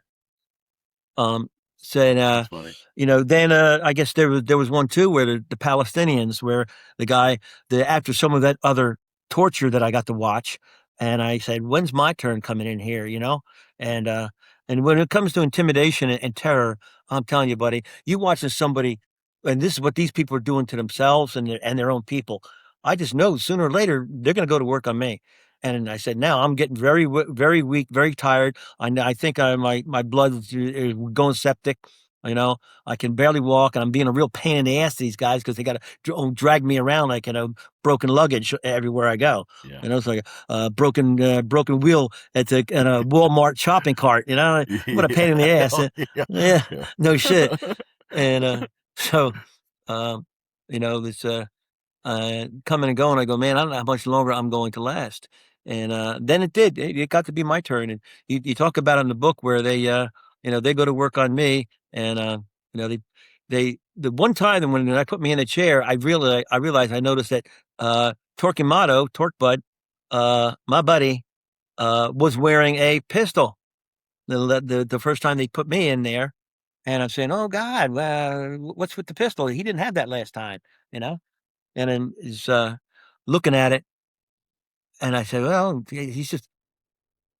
I don't think he's going to shoot me with it. Maybe he's just coming from some type of mission or something like that. I don't know. Or he wears it out there when he leaves the place, because of the it's hell on wheels out there in downtown Tehran. If I'm still in Tehran, Yeah. So anyway, comes over and they they strap me in the chair, and I say, well, this is the first time I'm looking down and there's blood and all the different colors and things, and I said, oh shit. Um, he's screaming and yelling at me, and of course, in the book where I describe it, where he sticks his pistol in in up against my front tooth. You see this one there, huh? Mm-hmm. Yeah, sticks up against the front tooth and pushes and pushes and pushes back, and you can only go so far back in that chair to avoid the pressure, and then you're going to open your mouth. That barrel of that gun is going in your mouth, where it goes through your tooth or over your tooth. Is going in your mouth. Yeah. And he's screaming and yelling, and the other guys are we're standing on the sides of me, because I'm fighting as best as I can, and my ribs are hurting so bad, and I couldn't even. Oh my God! And my tailbone, I can't get any pressure on the tailbone or anything like that. I'm just useless. I'm a pile of puppy piss. And then I realized that these guys, when he gets that barrel in my mouth, these guys separate and get away. And it's obvious that he's going to blow my brains out, and these guys don't want the exit bullet. They don't want the splatter. Yeah, right. How ignorant. how rude. Yeah, how rude of you. So he's got my eyes back like that, and then he pulls the trigger. Empty chamber. And I think I remember, pissing and shitting on myself there. Yeah. And I went, oh my God, like that. And he pulls it out, and that sadistic fucking laugh he has. I hear that once in a while in a movie or something. I have a flashback, and it was all a mock execution. And when he pulled that trigger, man, you jump. You're already predestined to know the bullet's going to blow out the back of your head. Yeah. And I mean that. Again, you're not sleeping very well. You're not eating very well. Your body is in all kinds of pain and things. There is not next to anything that is keeping me alive, or even having a will to keep going. Yeah. You're just hanging on by a string. I don't know what's hanging. Hey, Steve, I don't know what's keeping me in there. I really don't. There's, yes, absolutely. His angels, they probably just had to watch it. They probably just had to watch it until they get the go rather, get me out of there. Yeah. Anyway, the total intimidation, humiliation, the pain is just, there's everything. Your sensories can be so overwhelmed with pain that you get to a point where you're just numb and you're just comatose. You become a zombie, and then you come back in reality again. Your brain recycles, and you go, okay, I'm done turning off the pain. I'm going to turn it back on again. And let you know you're live. And I say, fuck. Oh, damn. My God. Yeah. Damn. The one that's, when people read that book, they read about the one with the guy with the rope and and I said, who the hell think, but that is the most bizarre, inhuman thing you could ever do to anybody. And I mean, that one, if I had anything in my stomach, I'd have puked it out when I saw that. And anyway, so you get it, then you get the friendly little Palestinian guy that comes in, and he says he's sorry for they take me out of the torture chamber, and he's sorry that he apologizes for these guys. They're animals, but he's Palestinian and he's not Farsi. He's different, and he's of the Arab background. He speaks Arabic and not Farsi. I said, don't give me your fucking history. I don't give a shit. Okay. What does that mean for me? Yeah, so he's the one that really come up with the desire. Says, if we understand that you're a Marine. So he's already telling me what he knows about me. That means he's already talked to the Russians. He's talked to everybody else. So everybody's talking to everybody out there. Otherwise, if he come in, would have started with, square one. Who are you? Whatever. Maybe he could have bullshitted me that he didn't know who I was or wasn't talking to everybody else that I've already spilled the beans to. Yeah, he's already got your profile. Yeah. We have a complete dossier on you. Your mama's ass. So, and he's just annoying the shit out of me. And, you hate when you get to a point where I don't care anymore. I know I'm going to die. I'm just not going to put up with your crap. Yeah. But he was, and this is what really fucking pisses me off the most, is that they think they have broken me down. They think they have wore me down to a point where right now that I'm near death and you know, medical treatment. He's the new savior that can come in. He can get me medical treatment. He can stop this horrendous goddamn treatment. He can get me out of here. But he says, you got to help me with something. I said, huh, what? And basically, if it comes down to the questions he had, that if I was truly a Marine security guard, specially trained, they learn about, Marine security guards, top of the line, cream of the crop. And he says, you would know protocols, security and reactionary drills. You know the type of training you guys have, how you bodyguard your diplomats, et cetera, et cetera, et cetera. And pretty much most of it's generic, around the same all the way around the world. It's just different. Certain embassies, have something that's unique to one that the other one doesn't. Yeah. So I said, I said that could help him and make him look good with his bosses, and that he would reward me with this. And that just kind of infuriated me so much that if I could have gotten out of that chair, I'd have punched him to freaking death. I swear. Yep. I was just ready to go. Ready to go. Right out. I said, I'm only going to be able to take one of you with me, and today's going to be your day. Yeah. And yeah. You're the guy. But I couldn't even stand up. And I told him, I said, look, pal, I don't know who you are, what you are, but you've misjudged me by character, and definitely misjudged me, from the background of the professional Marine that I am, and everything we've ever gone through, and the traditions and the protocols.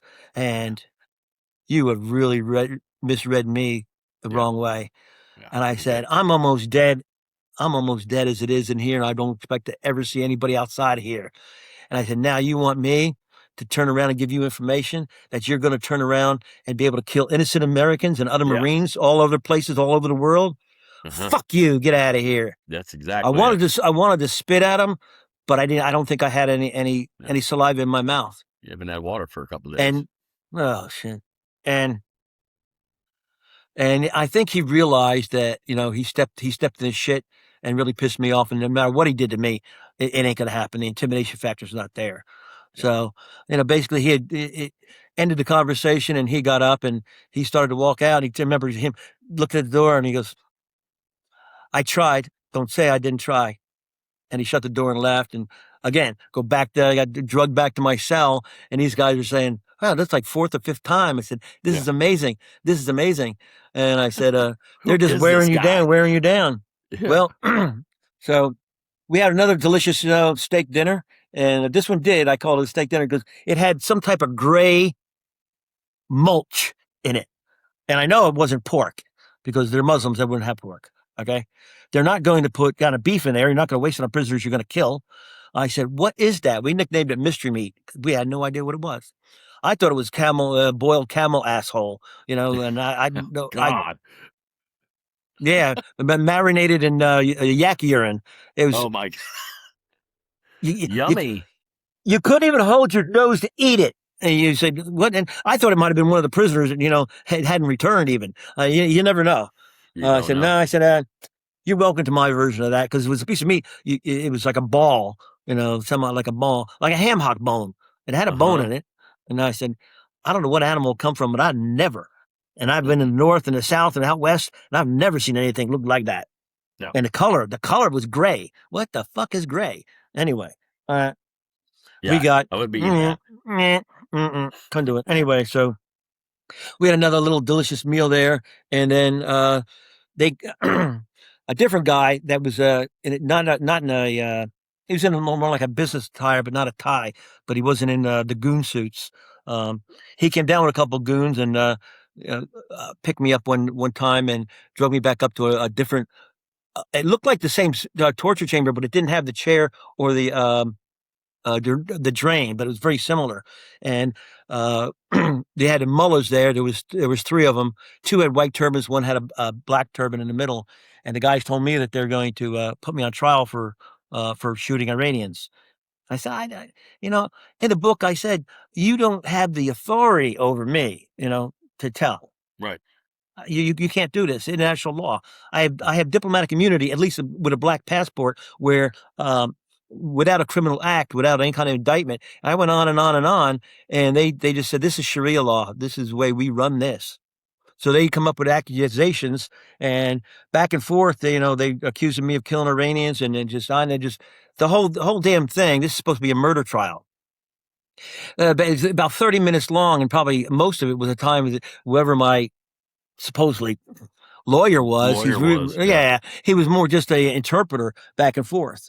And why are you here? All the questions, and it was all more accusations that I couldn't. I said, well, I just got tired, Steve, of putting up with the shit and having it rammed down my throat, and then making accusations that it doesn't make any difference, and it's just a sham trial. I didn't recognize him, so. I barked back at him and I said, look, man, I said, you come in here, you overthrow this government. I said, you're setting up a whole new government, and it's supposed to be set, laws, and, you're supposed to be holy men and, Allah and the Quran, et cetera, et cetera. I said, but you just can't take people and accuse them, torture them, kill them, because what you're going to do is you're not going to have a country. You're not going to have a civilization or a culture. I said, you're going to lose it because you're going to be turning these people against you just like you turn against the Shah. And he says, and I went on and on and on about that. And I said, I don't recognize your ability or your authority in this, and I'm not going to answer any more of your questions. So you just go motherfuck yourself. And that's the end. That's the end of this conversation. Now, how'd you transfer that over to Farsi? I don't know. Yeah, but yeah. he did it. So whatever he told them, really, they went, what, huh?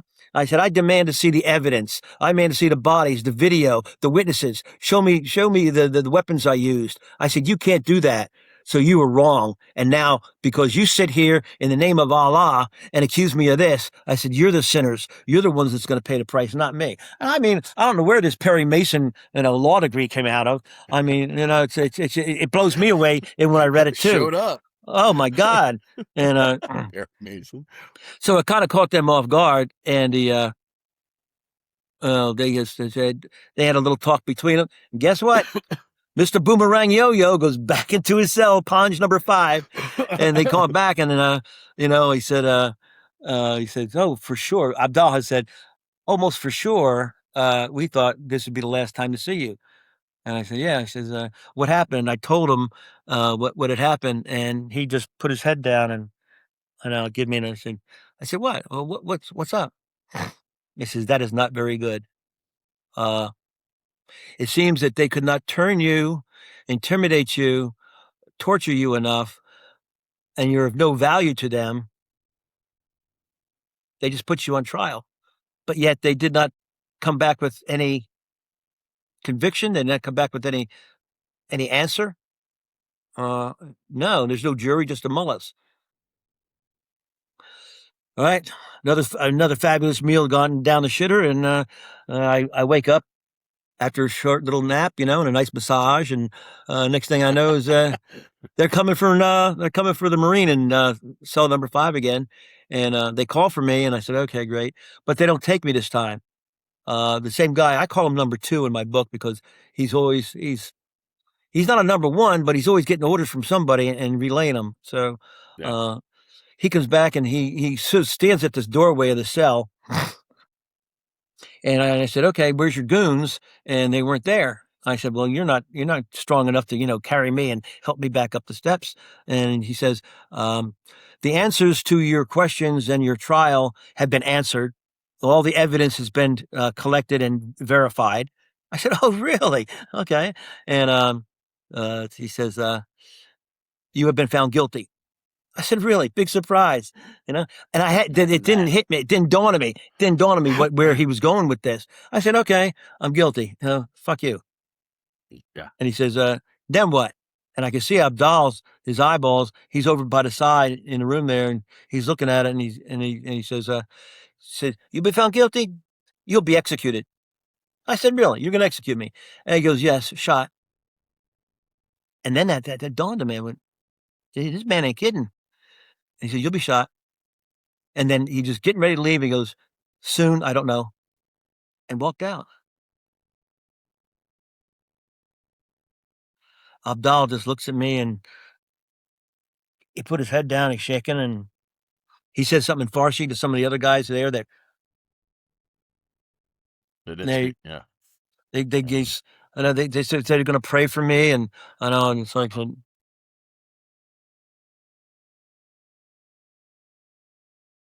I just got condemned to death. Yeah. They're really gonna fucking shoot me Yeah. again, but this is gonna be with Yeah. their guns. This is gonna be with their Yeah. guns. Not my shotgun. Yeah. That. So I'm trying to, shrug that off with bravado, and I go over in the corner and crawl up in a ball, and then it hits me. I said, wow. And then all the bizarre shit goes through your head. Is it going to hurt? How's it going to feel? Are they going to do it with a pistol? Are they going to shoot me with the rifles? I don't know. All the worst things you can imagine that, and it's like, are they going to be good shots? Is it going to be, right away? Are they going to make a mess of it, and put 15 Yeah. holes in me? I said, all the freak shit this is going to happen. And they go, and then, oh shit, what are they going to do with my body?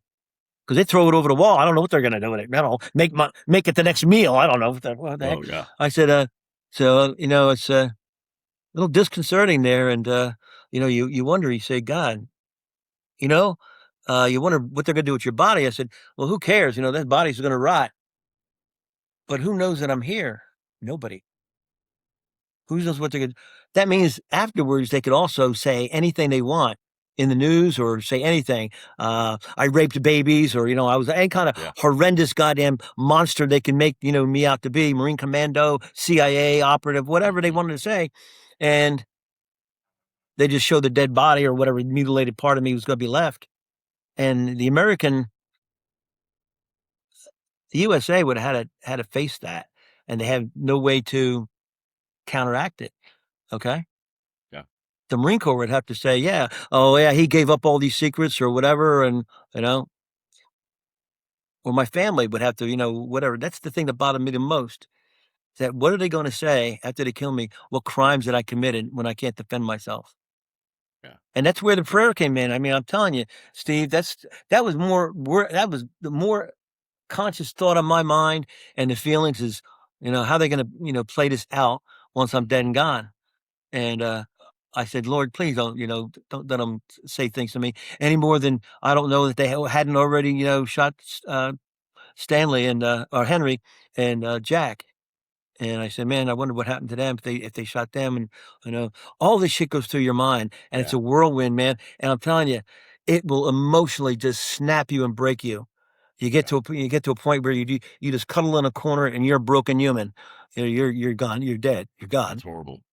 And basically, it seems as they'll be able to say that they have this regime, whatever, that they're trying to get the government together and, form a new country. It's going to make them look good, a feather in the hat that whatever they accuse me of, we put them on trial, we execute them. And you have the newspapers, you have the original newspaper pictures of those generals that were executed, Yeah. and mine pictures right next to them, same prison. Look at this, CIA Sabah guy, and he murdered Iranians, and now we got him, and we put him on trial. Allah found him guilty, and we condemn him to death. I can see Yeah. it now. I can read I can read the Yeah. headlines, plain and simple. Yeah. So that's what I was concerned about, and it's and I'm waiting every time that door down the hallway, that big gate opens and closes. I'm just waiting for my call, and I'm sure shit. After I woke up one time, they saying call for the American cell number 5, moi, and they brought 4 goons, and number 2 come down there, 4 goons, and uh, I want to say, okay, I'm going to go out like James Cagney or John Wayne. I couldn't even stand up. I've been Yeah. so I have been so dehydrated, so weak, and now you're beyond pain. The shit's just not even working, and you know, we're not even talking about some of the torture that I took, with the broken toe and things like that. That probably had to come into play, but I'll make mention of that when we get to the point where they're Yeah. gonna, take me out. Another one of those miracles, by the way. Yes, sir. So when they come for me, I said, yeah, I can't even stand up. I mean, I'm just completely, broken. And I said, well, this is all the mileage I'm going to get. And I just, they dragging me down the hallway. Couldn't resist much. There's nothing you can do. Uh, Dragging you up the steps.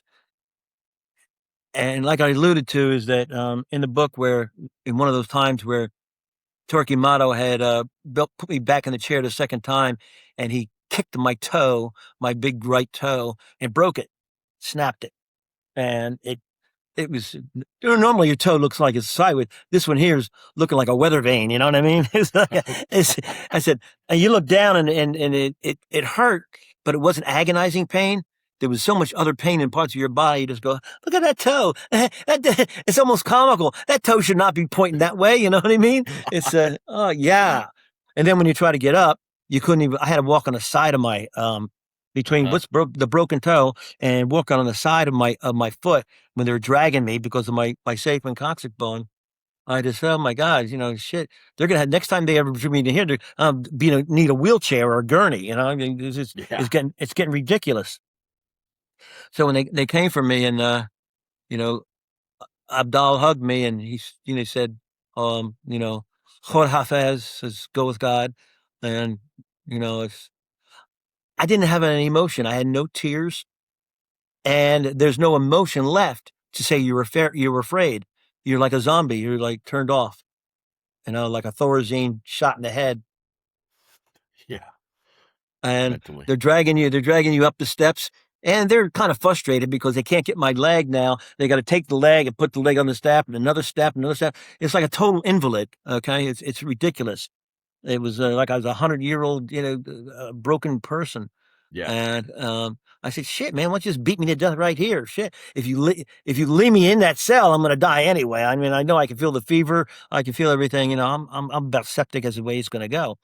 And so we finally went up these steps, and they were dragging me down this hallway, and it was agonizingly slow. And what happens is that we turned a different way and went down a corridor that I never saw before. And for the first time, it was I could smell fresh air.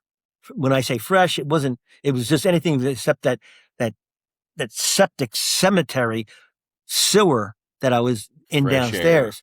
Yeah, and it was about as fresh as it's going to get. And I realized we're going up, um, two or three stories of level. The walls changed, and the gates changed, for what it's worth. And the goons were dragging me down the hallway, and number two went a separate way. And there was 4 goons there, and they got to the end of this hallway, and there's a steel stairway. You could probably see what it looks like in that photograph that's in the book. And I could look up there and I could see, it was also a chilly in there. So I could tell that we're near the cold air, but I don't know how long I've been there. Fuck, it could have been July for all I know. And I can see when I look up this stair, it's a metal, it's a commercial area. And it looks like the kind of steel stairs that you would have aboard a ship again. And it's weird. And so I said, oh, how the hell am I going to get up them goddamn steps? You know what I mean? That's ridiculous. And I said, fucking shoot me here, man. Drag me outside. And so they're trying to help me put one foot on top of the other, hold me. I keep falling down. They pull me up. I said, just throw me over your shoulder like a fireman's carry or something. You know what I mean? I don't know if they knew that or not. It'd been a lot easier. And so then I could see the door, at the bottom of the door, a crack of sunlight. I said, oh my God, sunlight. Holy shit. But you could also feel the cold air from up there. I go, this has got to lead to the roof. Fuck, I'm close. I said, I'm close. And so they're trying to get this leg and put this leg up here. This one's falling down. They're looking at my toe, and it's pointed the wrong way. And, so that's one of those miracles when I'm saying that toe and my other injury in my hip, per se, sacrum coccyx bone, kept me from walking up them steps really quickly. It was getting dragged up there and dragging it out. Then all of a sudden, number 2 comes running back down the hallway, screaming, yelling in Farsi. And I don't know what crawled up his ass or whatever, but he gets in these guys' faces and they almost go to blows. He's calling them and insinuating everything in Farsi. They're back and forth, back and forth. It gets to a point where they're shaking fingers at each other. They let go of me. I fall down. I go, hey, what about me, man? Come on. You guys have at this when I'm dead and gone. And so next thing is that they pull me off the steps. All right. They walk me down and they're dragging me down the hallway now. And I go, oh, come on, guys. I mean, you're just wearing me out with this mental torture. I said, we were halfway up the steps, for Christ's sakes. Let's get this over with. Yeah. And so we go down a different stairwell that was not commercial like that. It was just regular, stairwells up into an administrative area. And it's like walking into a, office area. And I went, oh my God, people walking around in regular suits and stuff. And I'm still a prison, but I'm just saying, what the hell? And they walked me down, and I could finally walking by a corridor, and I could look over to the right and the left, and the regular offices. Light. There's a window there, and there's a phone. And I said, well, it's daytime, and I'm looking outside. And I can see a phone, and it's just a regular office, a chair, a desk, and a coffee mug. And I said, yeah, where the hell am I going? And the goons bring me down, and they park me in a chair in a on the side of the on a desk, and then they walk out and just let me sit in there. I said, okay, what kind of trap is this? Where they got secret cameras, whatever. I can see there's a stapler there. I got all kinds of weapons around me. Not that I was in any kind of shape to use them, but that's how your mind's still going. Yeah. And I'm looking at it, and I went, what the fuck, man? And I could smell the air. Oh my God, fresh air, fresh air. And I asked for a glass of water. And a guy walking by, and they wouldn't talk to me. They wouldn't give me any water or anything. And I fuck you, motherfucker. And, what are they gonna do? Shoot me? Yeah. And I really think that this is just more mental torture, because these two guys in suits walk in. I go, oh, where are you from? And basically in my mind, and they introduce themselves in their nines. They got some nice credentials. I go, yeah, that's not English. I don't know what the fuck that says, but they're not Iranian. They're German, and one has a German accent, and one's got a French accent. They introduce themselves as a member of the International Red Cross. And excuse me for a second. And I said, oh yeah, right. And I'm Humpty Dumpty. I'm going to be your next pope. I'm done with it. I'm absolutely freaking done with it, Steve. Get me the fuck out of here. Shoot me, but quit messing with my head. Okay, quit messing with my soul.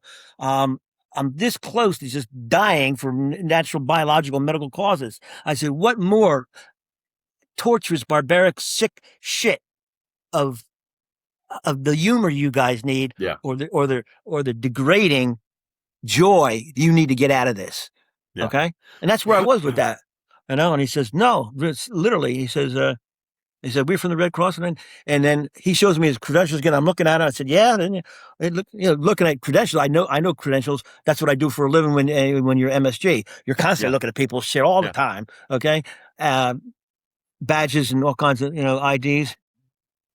And he looks at it, and they speak back and forth. And in my mind, I don't remember if he was speaking German or if he was speaking French, but back and forth. They spoke. So it wasn't English. I don't give a shit. And so they turned away. They turned and said, and they left the room. And I'm sitting in a chair. I'm getting ready to fall out of the chair and probably just hit my head. I'm hoping if I fall out of the chair, I don't naturally put my hands out to stop myself. I want to bang my head and die. That's as how far gone you are. Okay. And I said, good, I'm going to fall here, and they're not going to have a chance to shoot me. I get the last laugh. That one. Yeah. And I look out, and I see this gentleman. This guy is obviously not Iranian. He's standing about 30, 40 feet from me with his back to me. But as he turns, he's talking to these guys, and I see a profile. He's talking to these Swiss guys and Red Cross guys. And my eyes hurt because I had not seen this much bright light in so long. It was so dark and dingy down there with that one little light bulb. And now I'm trying to squint with everything I'm seeing. I said, God, my eyes still hurt, man. I said, shit. I didn't realize I don't know how long I've been there. I mean, without sunlight or regular, incandescent light. I'm looking, I'm saying, am I hallucinating or what? I said, that guy looks familiar. I've seen him before. No. I've been shot. They've executed me, and this is a dream. This is what you go through. I'm dead. This is what you go through. You're wishing that you're going to be and hoping that you're going to be saved at the last minute. I said, no, I'm dead. My spirit's gone. In a few minutes, the worm's going to start eating me, right? No, man. I look at him and I know this guy. I said, I'm asking, I said, where do I know him from? I know the profile. And he just happened to turn this way and sees me. It looks like he sees me and recognizes that he sees me. And he starts walking towards me. And as he starts walking towards me, he's got this long gray London fog coat on, really nice coat. And I look at him close like this, and he gets to the door and he says, Ken? How do you know my name? I was like, fine. He said, you know my name, Ken?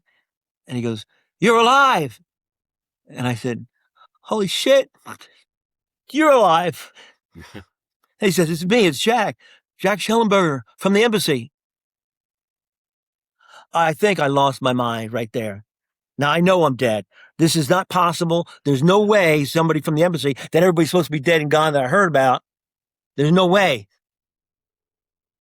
That's not right. And he said, you're alive. I said, you're alive.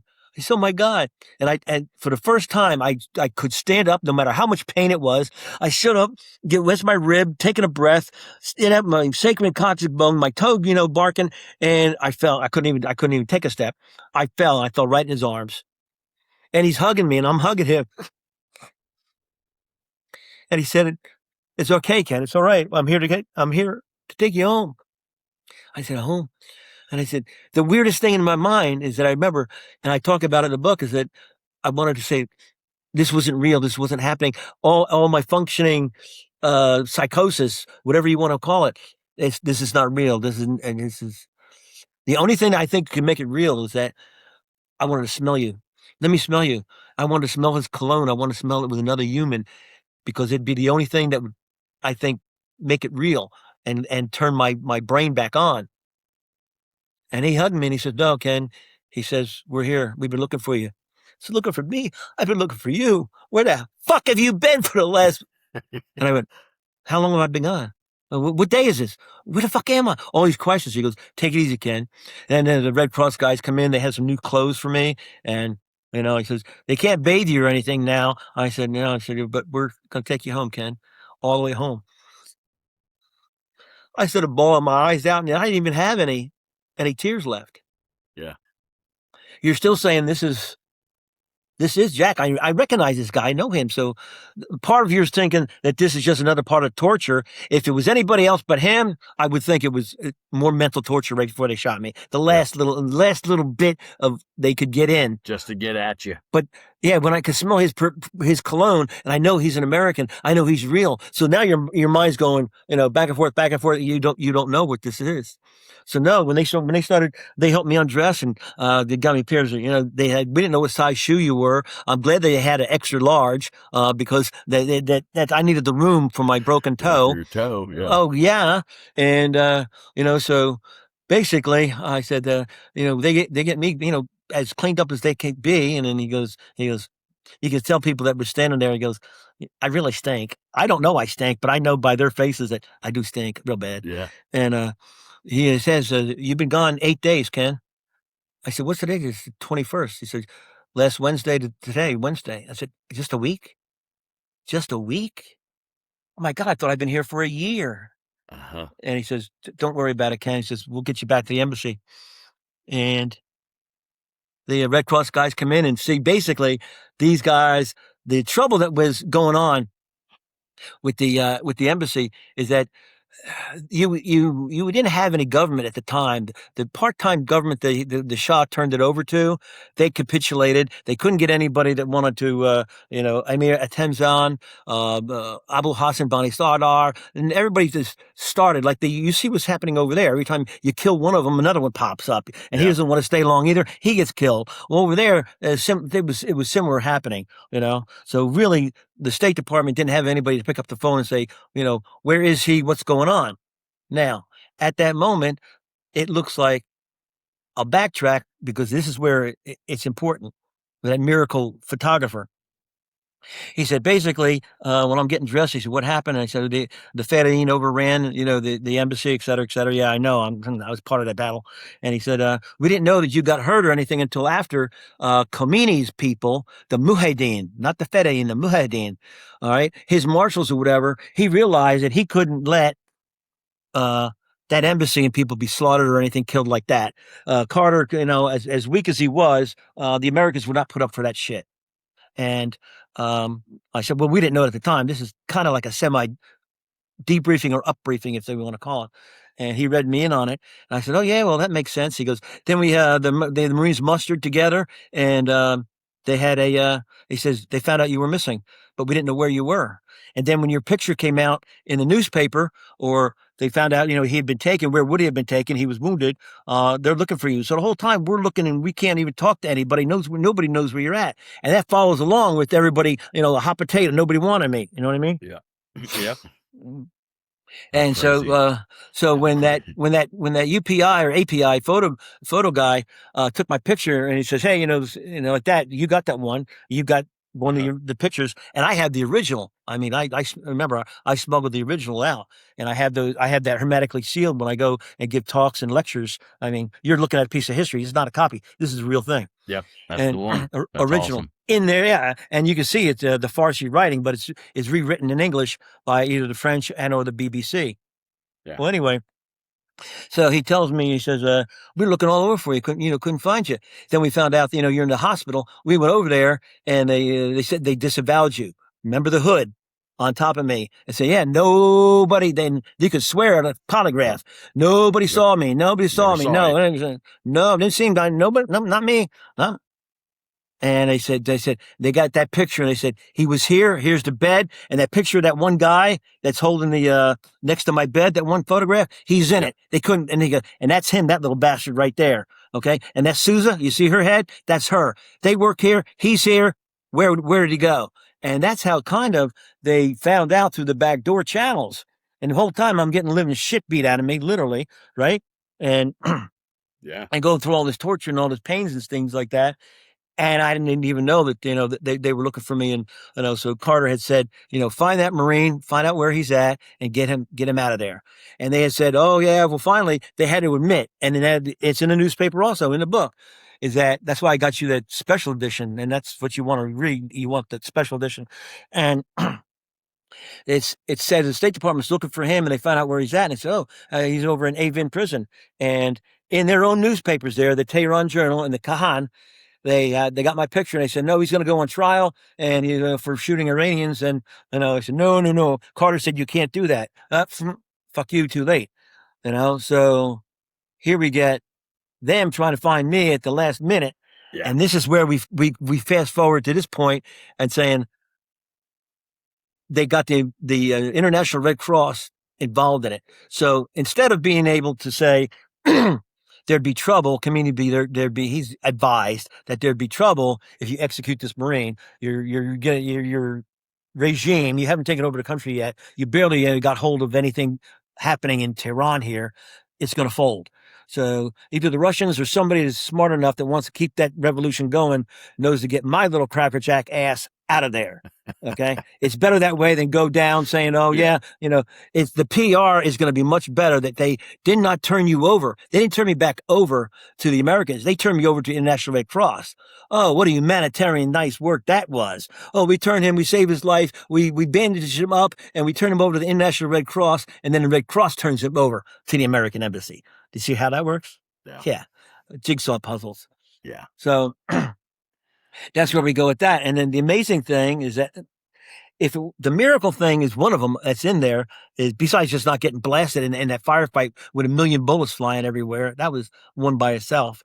I said is that that broken toe had slowed me down so much that if I hadn't had that, I'd have made it to the roof when they made the mistake. Somewhere in number 2, there was a miscommunication, and he said, it's time for him to go get him. And somebody took that to mean take him to the roof and whack him. Okay? No, it was meant to get him back up here. We're turning him over to International Red Cross. Oh, but my God. The left hand and right hand's not talking to each other. No cell phones, you know what I mean? And if anybody stopped to take a crap or stopped to get a cup of coffee, my ass would have been up on that roof. If my toe wasn't broken, and now you can say, you know what? Somebody once I didn't realize that actually, how close I came. And somebody had bought one of my first books. When we put it together, he said, I got a lot of feedback and people, accolades and things like that. They were telling me you realize that was a not a coincidence that happened. It might have been painful, and you're half crippled on your foot, but that saved you from getting pushed up them steps ahead of when they stopped you. I said, yeah, you know what? You're right. I never thought of. So it's just another 1 minute earlier, you would have been on the roof. Game over. Yeah. Yep. It would have been a recovery. Yep. Exactly. So, a couple of those things in there that I'm looking at, and I said, if it wasn't for that photojournalist that take my picture to prove where I was, they'd have just lied. Never saw him. Nope. Don't know what you're talking about. Not here. Never been here. They wouldn't know to get me in prison. Wouldn't have a trail to follow. There's so many of those coincidences that you want to call coincidences. The last thing you read in that book on the last page is what? This is a story about miracles. And there's at least 5 of them in there, man. I'm telling you, it's Every bit. It's a real moment. So we get back out and we walk outside, and I have to with Jack kind of cover my eyes because it's just so bright, and you can smell fresh air. And I go, oh my God, this is unbelievable. And they had some water for me to drink, and they drove me back to the embassy. Rolled into the embassy. I'll let you read the rest of what happens in that book there. Had cleaned me up, had a doctor check me out, and says, when they took that bandage off to clean that wound, oh my God, it was stinking and it was green. I mean, I don't know how I stayed alive. I really don't. I don't Again, know. by the sheer luck or the health that I was in, because it's a miracle that the Lord let me live through that without getting so septic and any one thing just killing me. Yeah. I just can't tell you. And then sit down and had a debrief with the ambassador, and he told me the State Department's version of what I went through.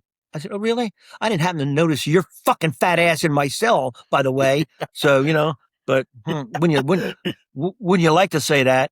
And I said, well, here's the version we want. And I said, yeah, go fuck yourselves. But in the end, they're going to tell you what you're going to say and what you're not going to say. Okay. Yeah.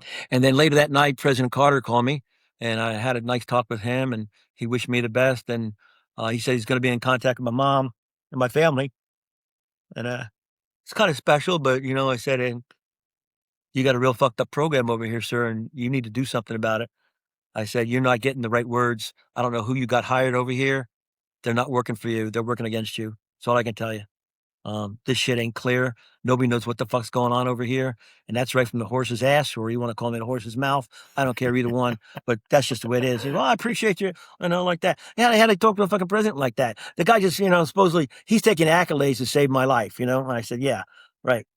The funny thing is, they clean me up, and you see that picture of me being deported, right? The one with the goons on either side of me when I'm walking out. The evacuation. Evacuation my mother's ass. Let me tell you this, brother. You don't evacuate anybody. You see him holding me. You see one guy, and both guys. One guy's got an Uzi, and the other guy's got a G3, JSA, they call it.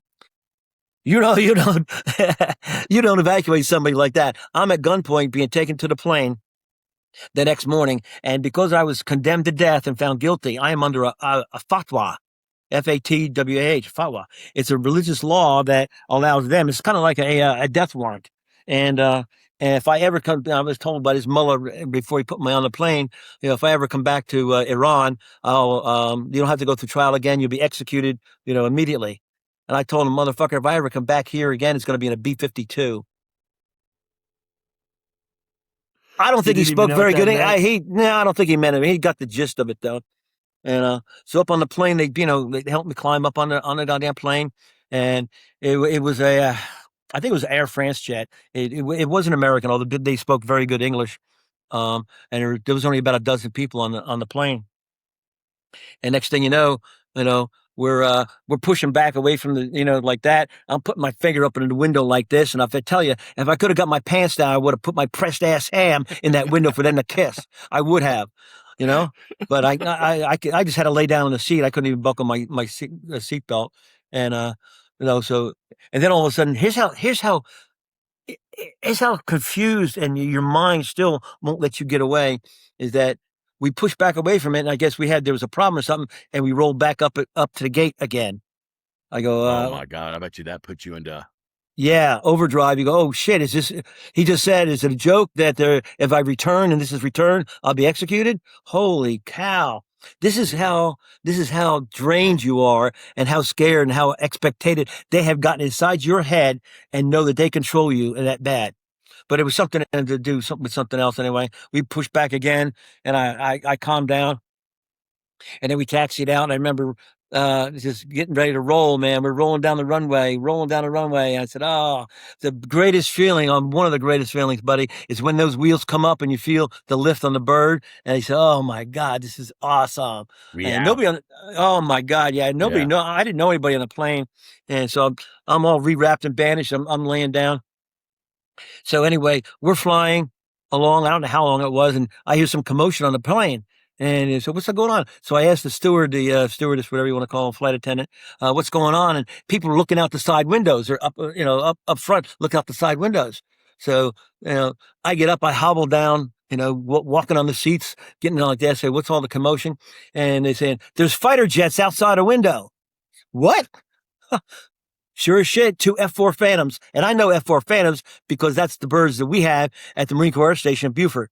That's our birds. That's F-4Js. 2 Phantoms, one on each side of our plane.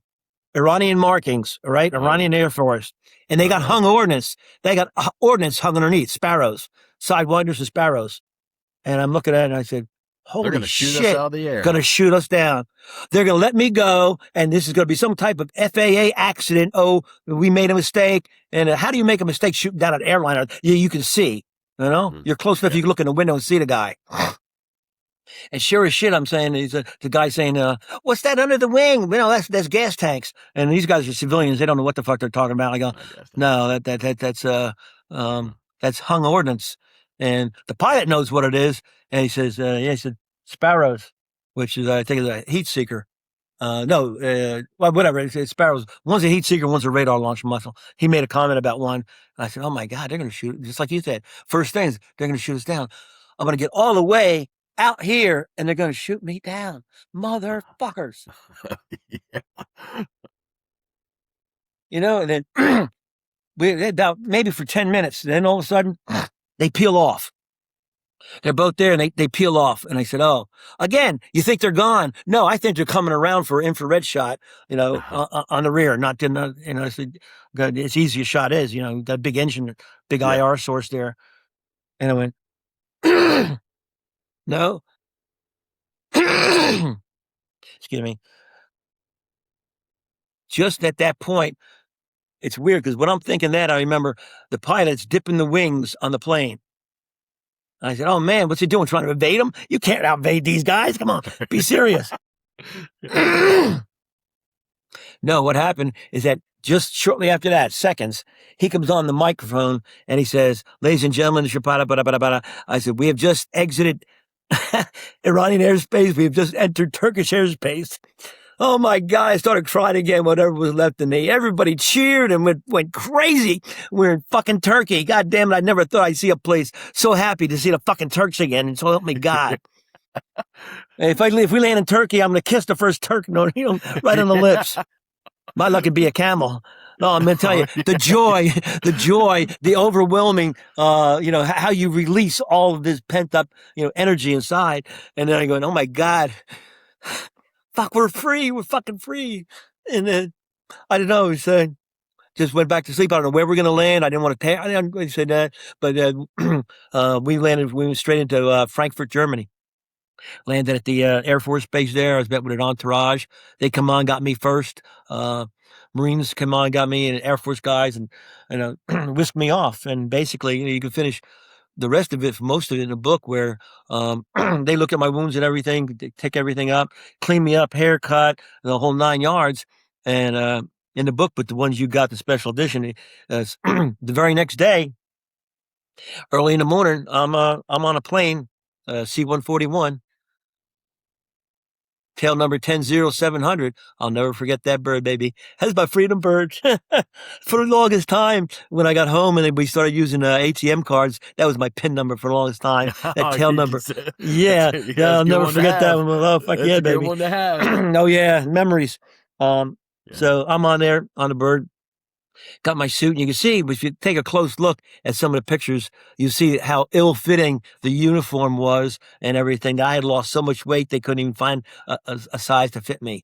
You looked in and see how white my face was, how pale white, and the sucked-in black eyes, that 1,000-yard stare. Take a look at those photos. If you don't notice our way, I'll bring your attention to it. You can see it in the book, but the photos that I gave you too are also very descriptive. Yeah. And so I got a full bird colonel or light colonel in the Air Force giving me a debrief on the plane about, what I was about to see and what I was about to go through. I said, what do you mean? And no one ever talked to me about what had actually happened. And he went through it. I'll let you have, the real facts about what happened, not the State Department's version of the media's, version of what's going to happen. And weird thing.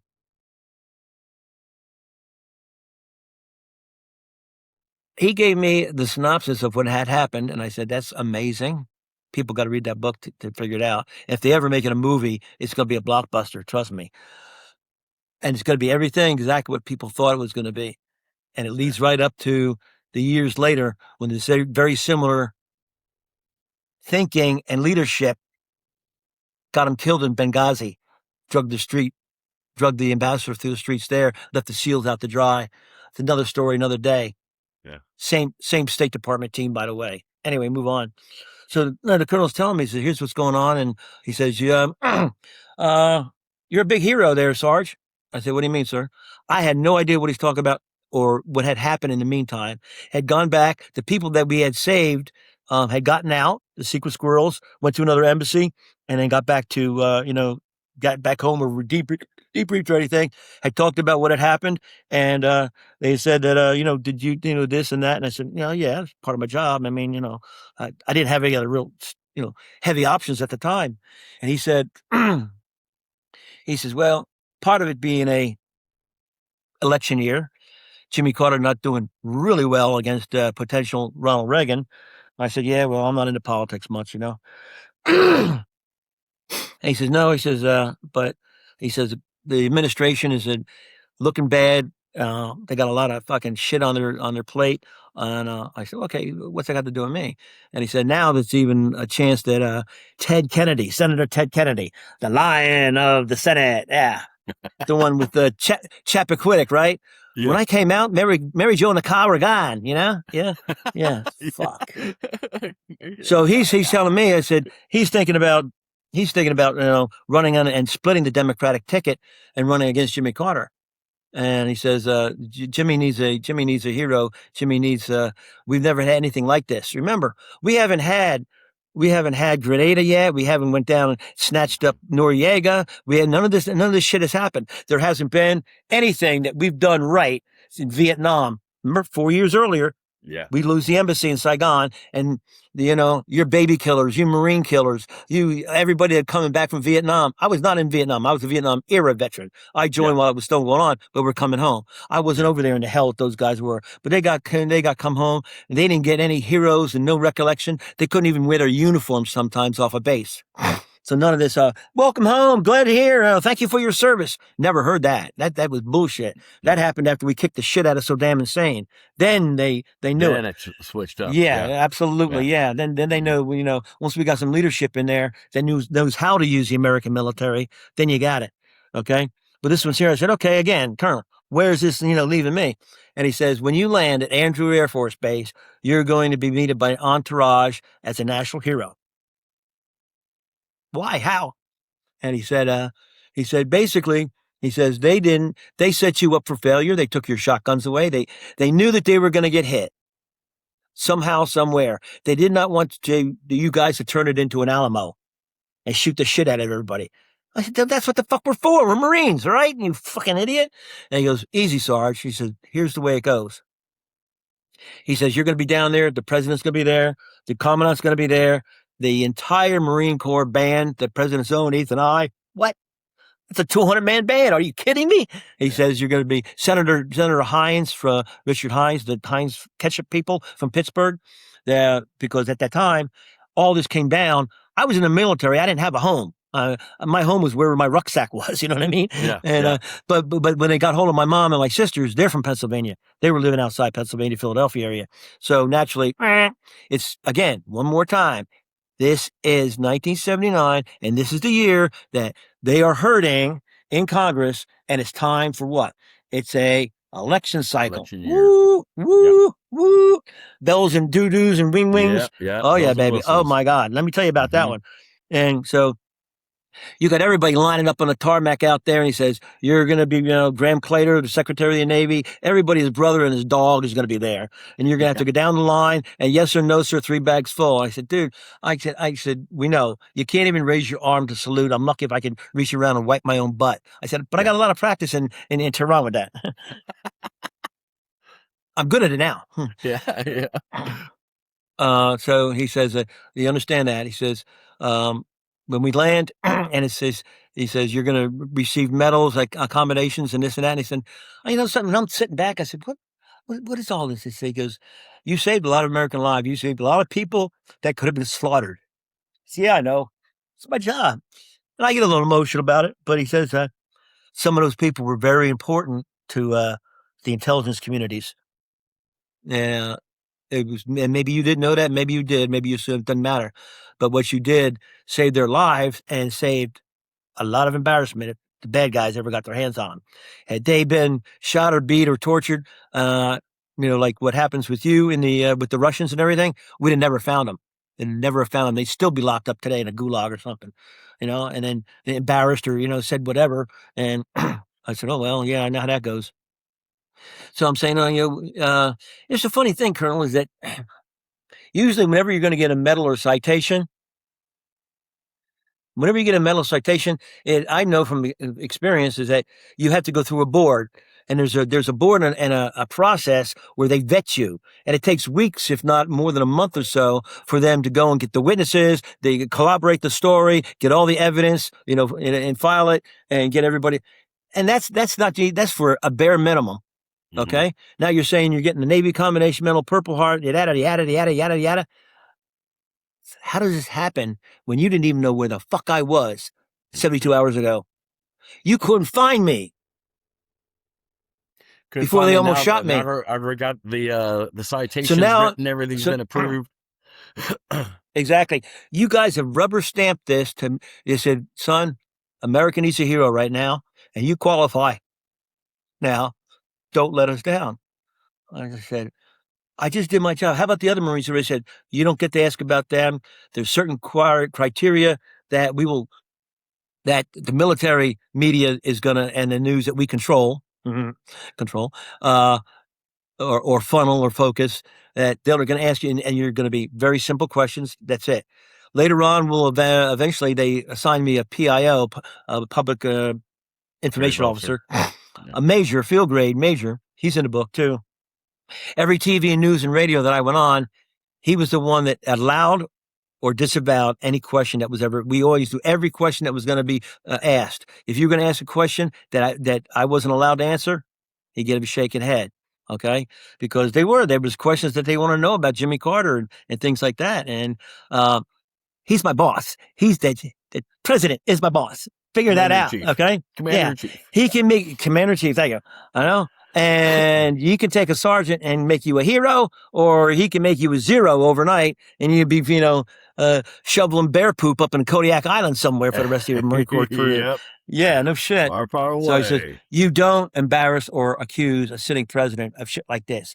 This is an international incident. We don't even know who the fuck's running Iran anymore. So he says, be smart. He says, you're a smart guy.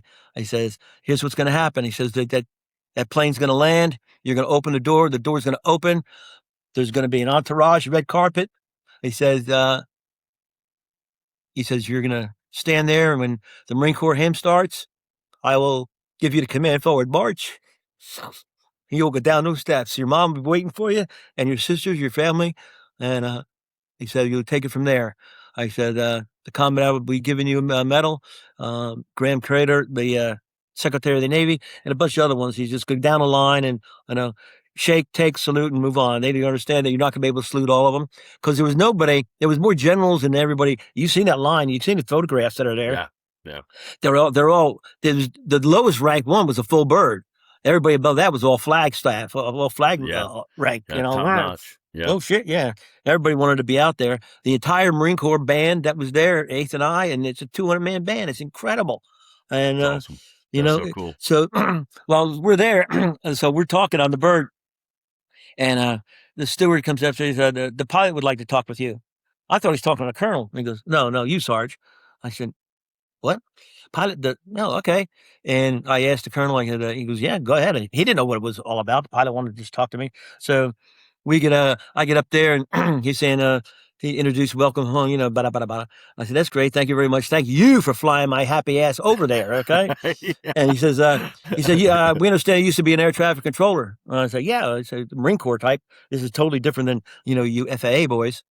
And, he says, well, he says, here, he gives me a headset, and he says, he basically told me, he says, there's somebody that wants to talk to you. Oh, shit. Who's that? Put the headset on like that, and I got a call from, this is good, it's in the book too, and it always makes me feel good, is the LaGuardia Center, or Kennedy Center, and he's radar approach, the Rhapsody got it. It's radar approach, he's now entered American airspace. Holy shit. As we rode over the Atlantic, right? And I said, oh man, we just got into American airspace.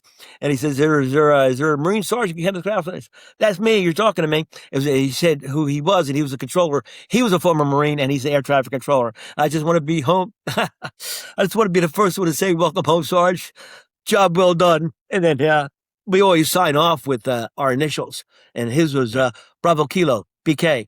And mine was Kilo. Kenny Kraus. So you got operating initials. So when you when you're done talking or giving instructions or something or understand them, you sign off.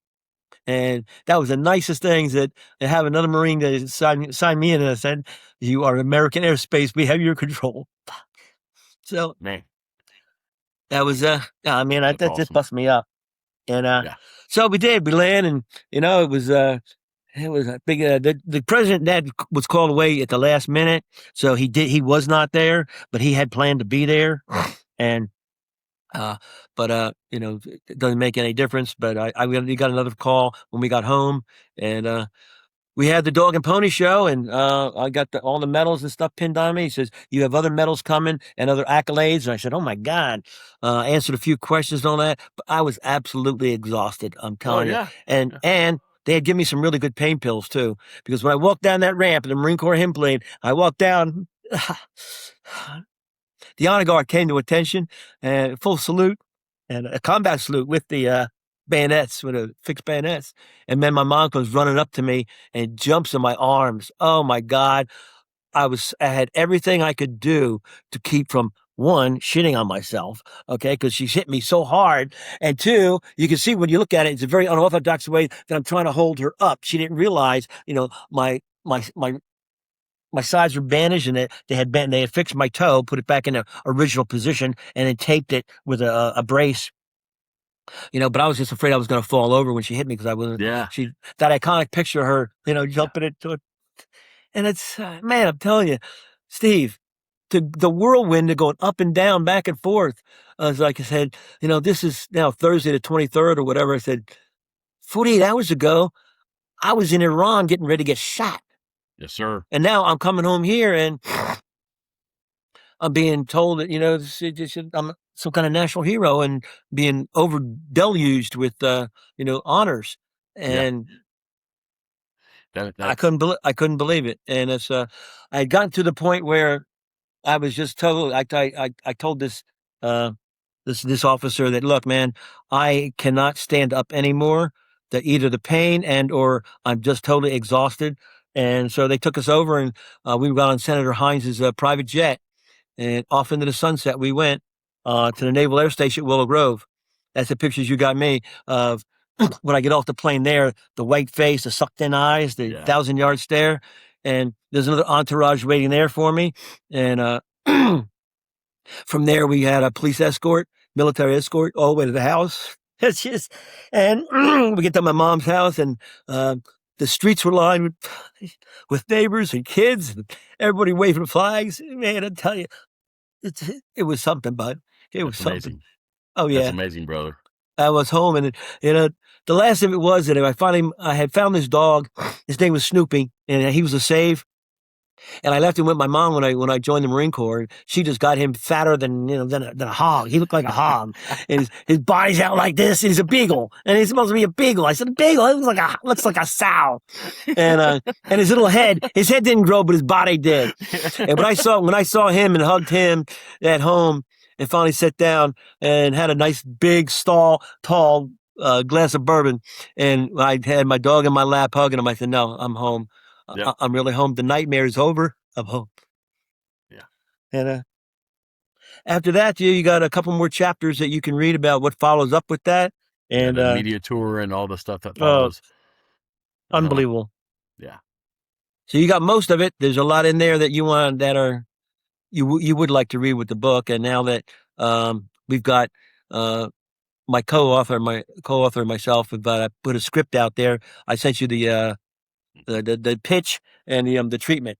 So hopefully, if we get a hungry producer that wants to make something of this, he's got the market right now. We're bombing the shit out of them crazy bastards over there. This time to try to release a movie about that. A nice film or a short series or something like that. Yeah. Give me a call, because it's a one in a lifetime story, and Yes, people sir, don't realize that this was the St. Valentine's Day Massacre one in February. Wasn't played up, and they turned the it was overshadowed a couple of weeks later by 3 Mile Island up there in Pennsylvania. 3 Mile Island and nuclear release, that was up there, and just how close it came to a meltdown, and how that changed the world. And then they didn't change shit. They pulled the ambassador, William Sullivan, out of there. We didn't get along with the people. We didn't clean up, and we just took all the Marines out of Tehran, put a whole new fresh bunch in there, and put them in there without even having weapons.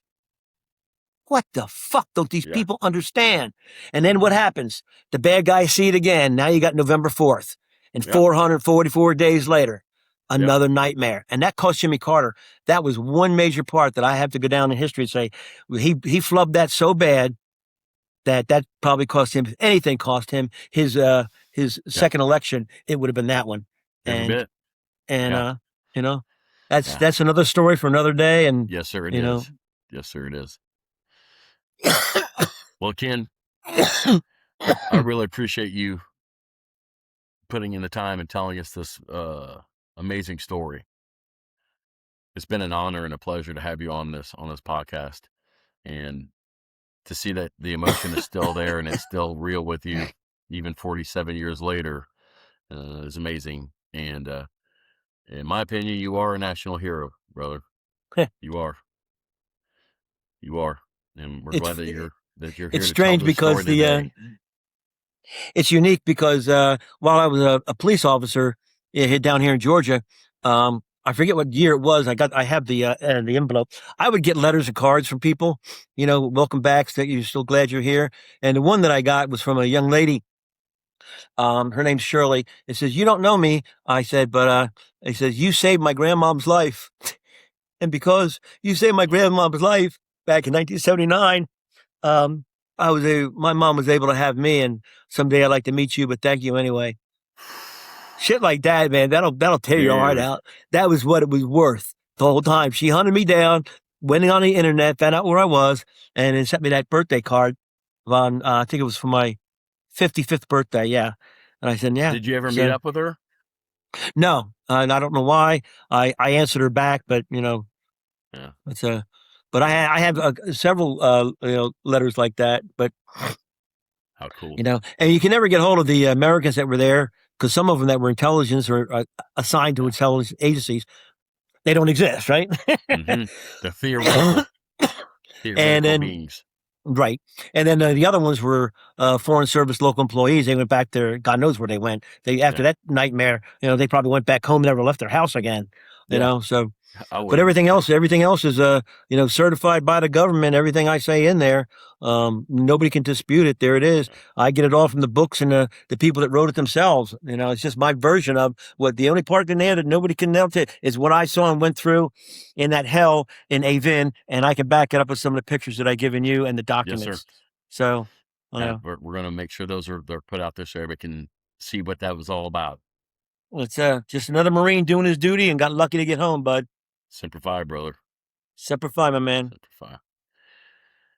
Well, guys, one guy, two cups. An amazing story of Ken Kraus. The book is A Marine Endures Hell. I'll be putting a link on kenkraus.com so you can get a copy of that. And I said at the beginning, I'm not a big reader, but I read that book and you can't put it down. It's all the way through. And it's been an honor and a pleasure, my friend, to have you on here. And I think we're going to have another podcast down the road about another topic. Absolutely. Yeah, that's a good That's one going to be too. fun too. Yes, sir, it is. Yes, sir, it is. So, guys, thanks for tuning in today. One Guy, Two Cups. Make sure you go to oneguy2cups.com. We got merchandise. Subscribe, follow, and like for future episodes that are coming out. And once again, thank you for following us today. Bye.